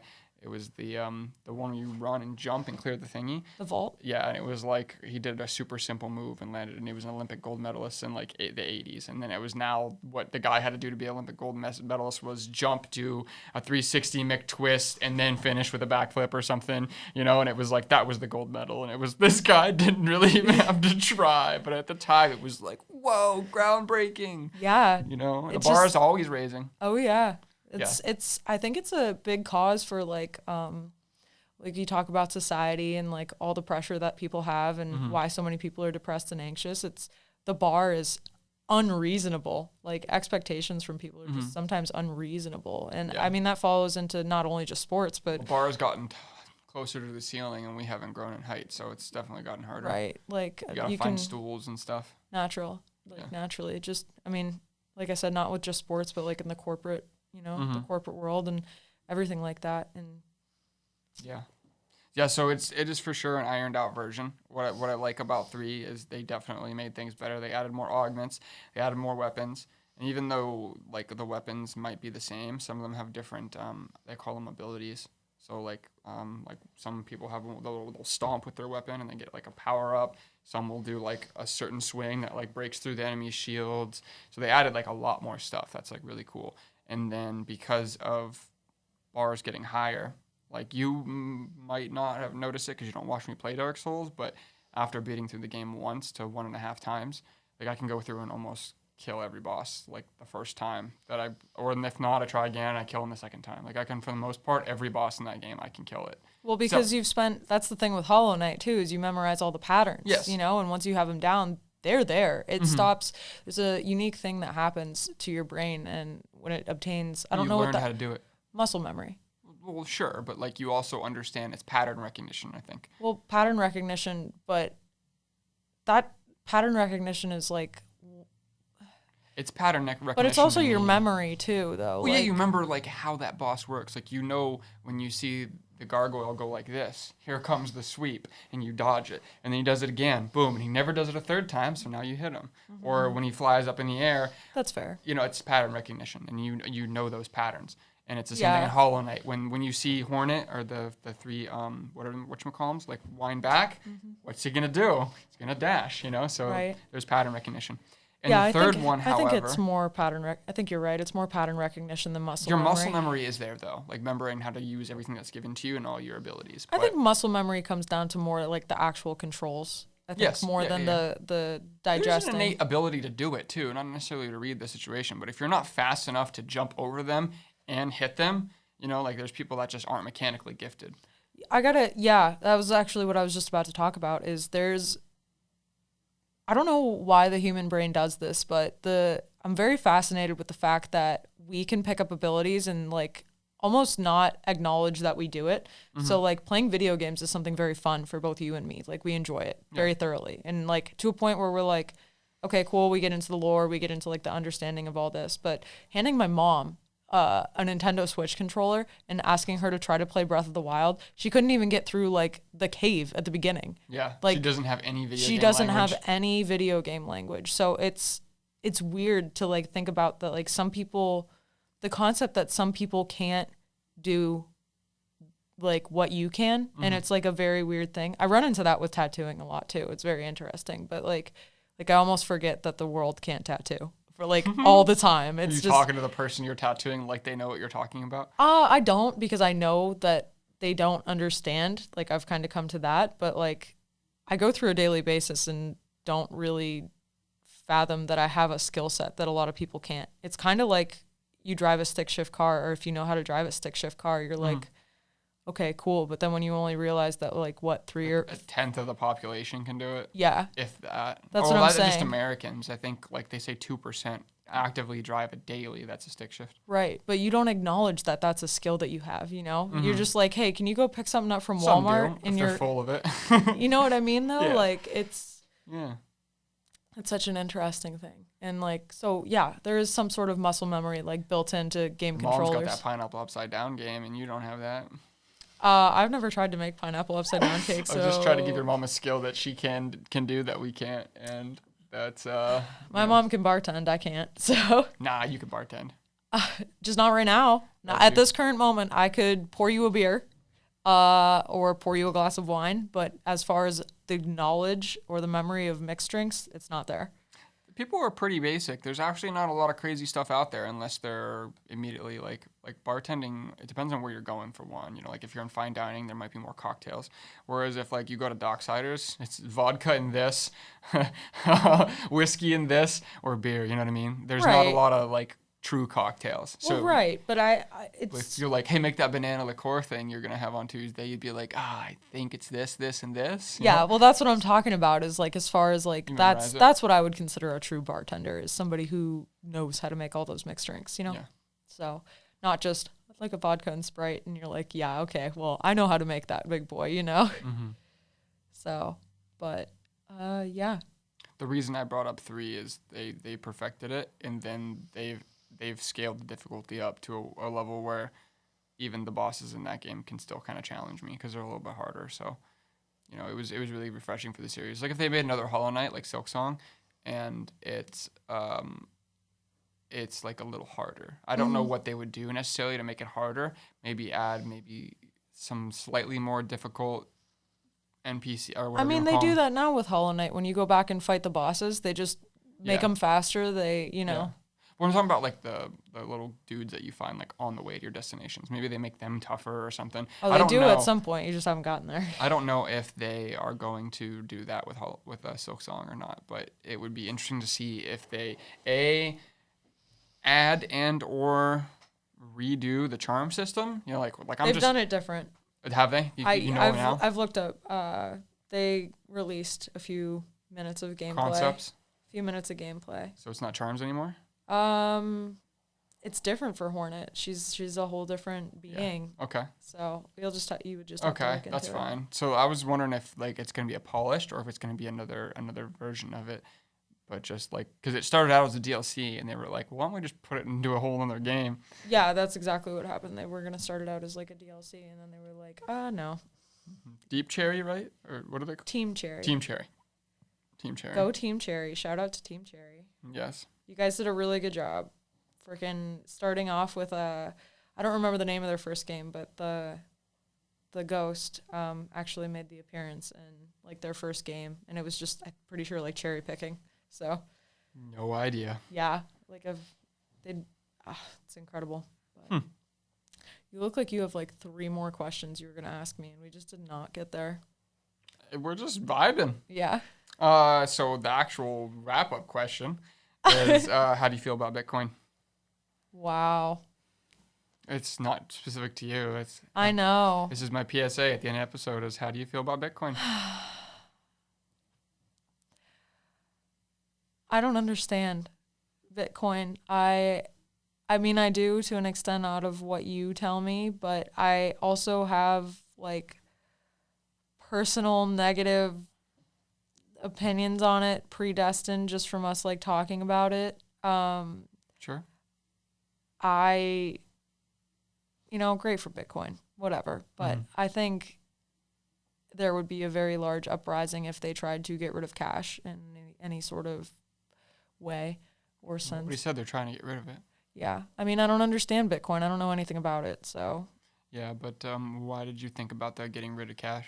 I'm pretty sure at one point you explained that to me while we were sitting at the burger place outside of Grove City after I just bought my Timberlands. So there is a theory, and actually, forgive me for not remembering the institution, but I'd have to go look. It's the people that basically run and communicate the monetary system of the world and how they have a concept for replacing our dollar and making it a digital version. Not necessarily like, it's going to be Bitcoin, but they already have a quote-unquote strategy and or condition where they would want to do that because everything is just think about like taxes and everything being traceable. So there is incentives for people that want power and they want control, and being able to control money on a digital level, you can cause problems for individuals. Now imagine like all the money is digital and there's no handheld cash. You owe the government money, or you have a parking ticket. They can digitally see it and remove it from you. Or you are a criminal and like did this.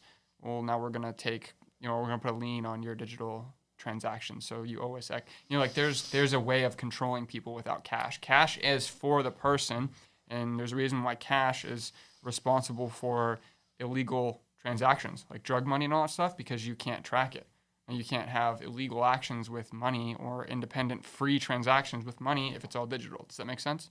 It 100% makes sense. I think that's why there would be tin hatty and like it promotes a cabal to exist. But all I'm saying is that there's a framework to do it, essentially.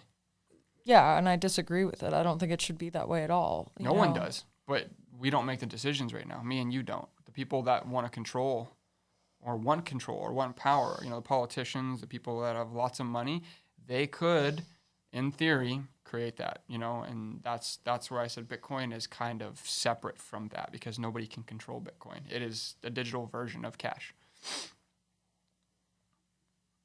Okay. Yeah. I said that they would eventually want to switch it away from cash because they can't control you when you have cash.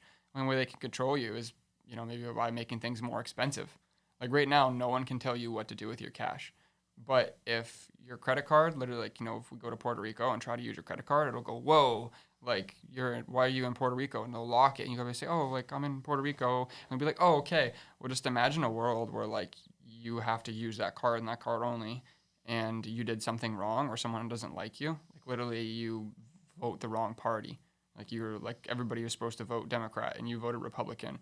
And so they were like, we're shutting down your card because you didn't follow the status quo. And they shut down your digital. Does that make sense?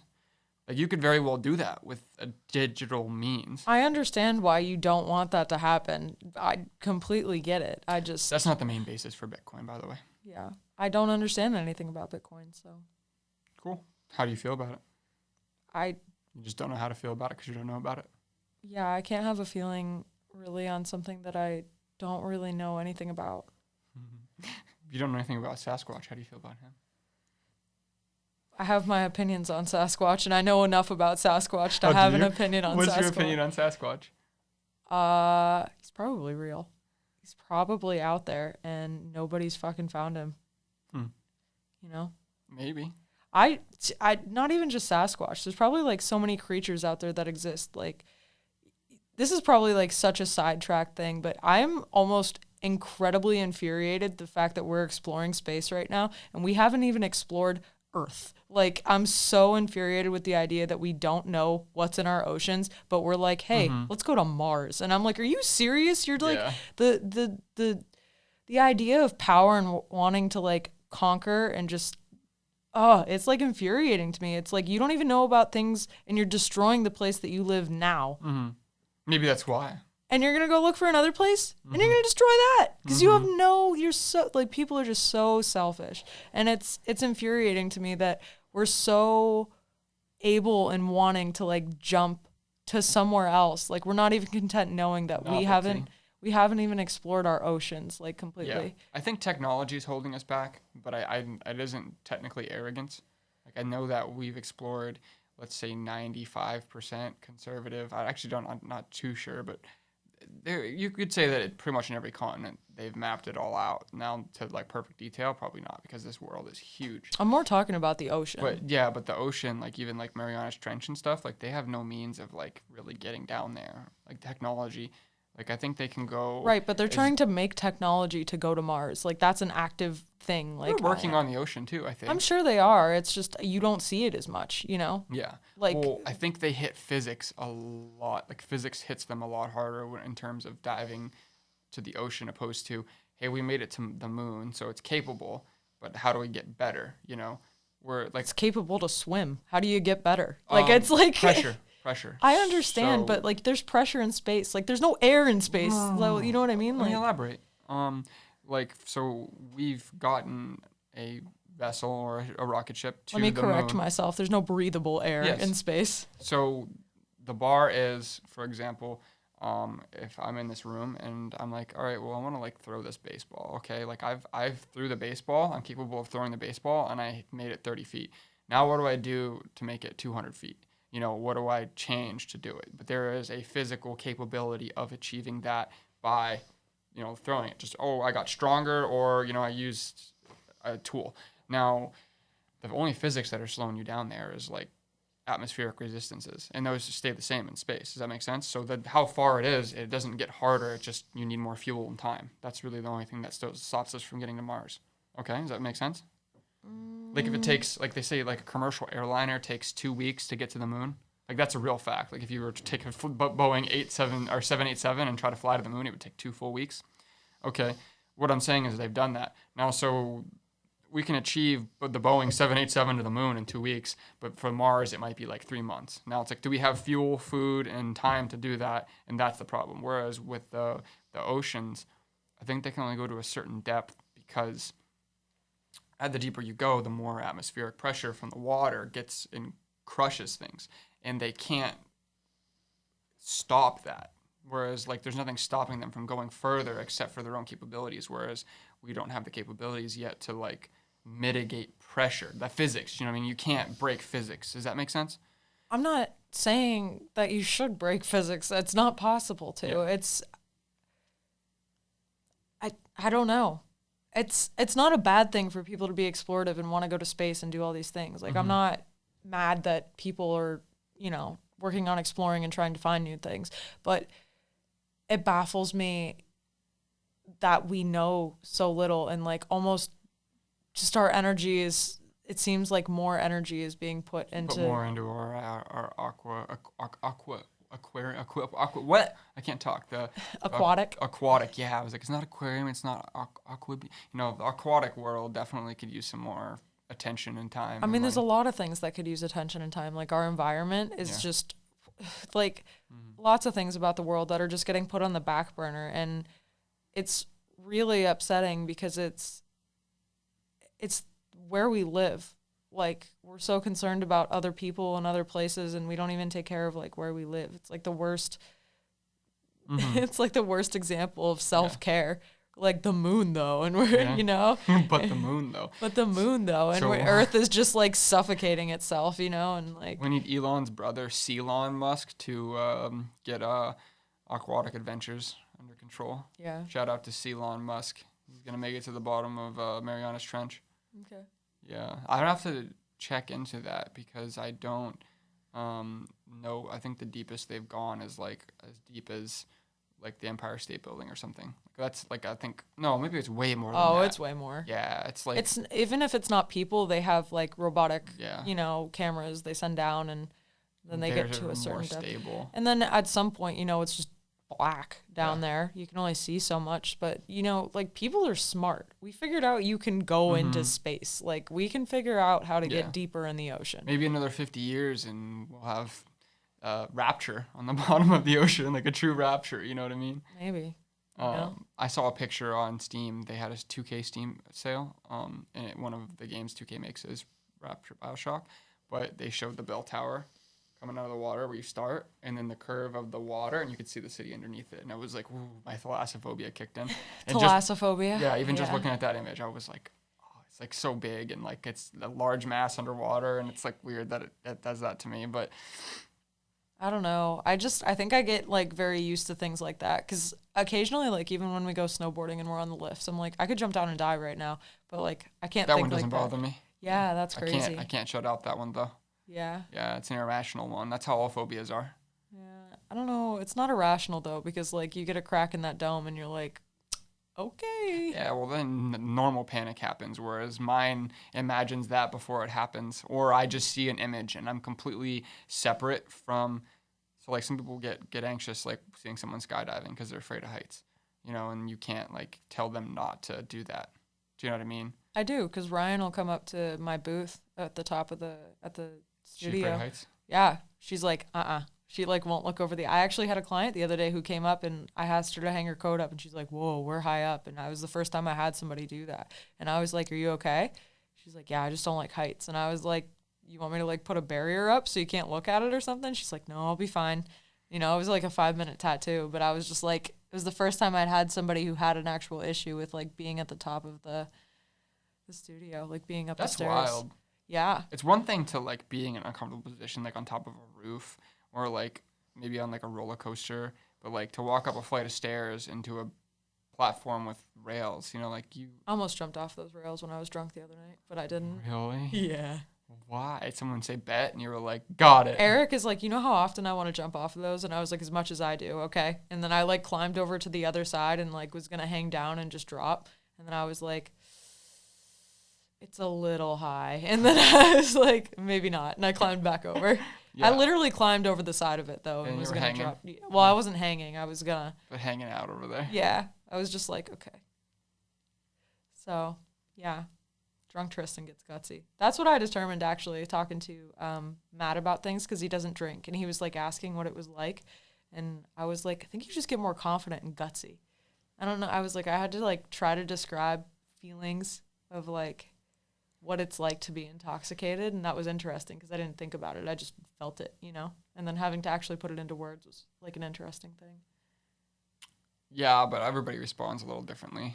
But I get it. Like, they always call it liquid courage. Right, but I can't speak from other people's Like, you can't go ask experiences. that girl out on the bar until you get a couple in you or something like that. Liquid courage. Yeah, well, it's confidence. You get more gutsy. Yeah, yeah, sure. So that's you're kind saying of a, gutsy, and I'm saying, like, liquid courage. So I guess we're on the same page. yeah. So, yeah. I mean, I can only explain things from my personal experience, you know, and what other people have told me, so. I think that's pretty average across the board. Yeah. Cool. So where can the internet find you? Oh, the internet can find me on Instagram. It's pretty much really my only social media site. It's at spiteful_hair_tattoos. Hair as in rabbit, not hair as in head hair. Yes. Spiteful_HARE_tattoos with an S. 2 O's, 2 T's, and an S. Actually, it'd be 3 T's, but. Yeah, 2, 3, 3. Yeah, 1 and gotcha. Yeah. So, yeah, you can check out my work. Come say hi if you like my podcast or have questions about tattooing or anything else about my life. Feel free to reach out. No big deal. It's might not answer right away. Got a pretty busy schedule most times, but yeah, I'm around. You know, living my life On the internet. on the internet. That's all. See ya.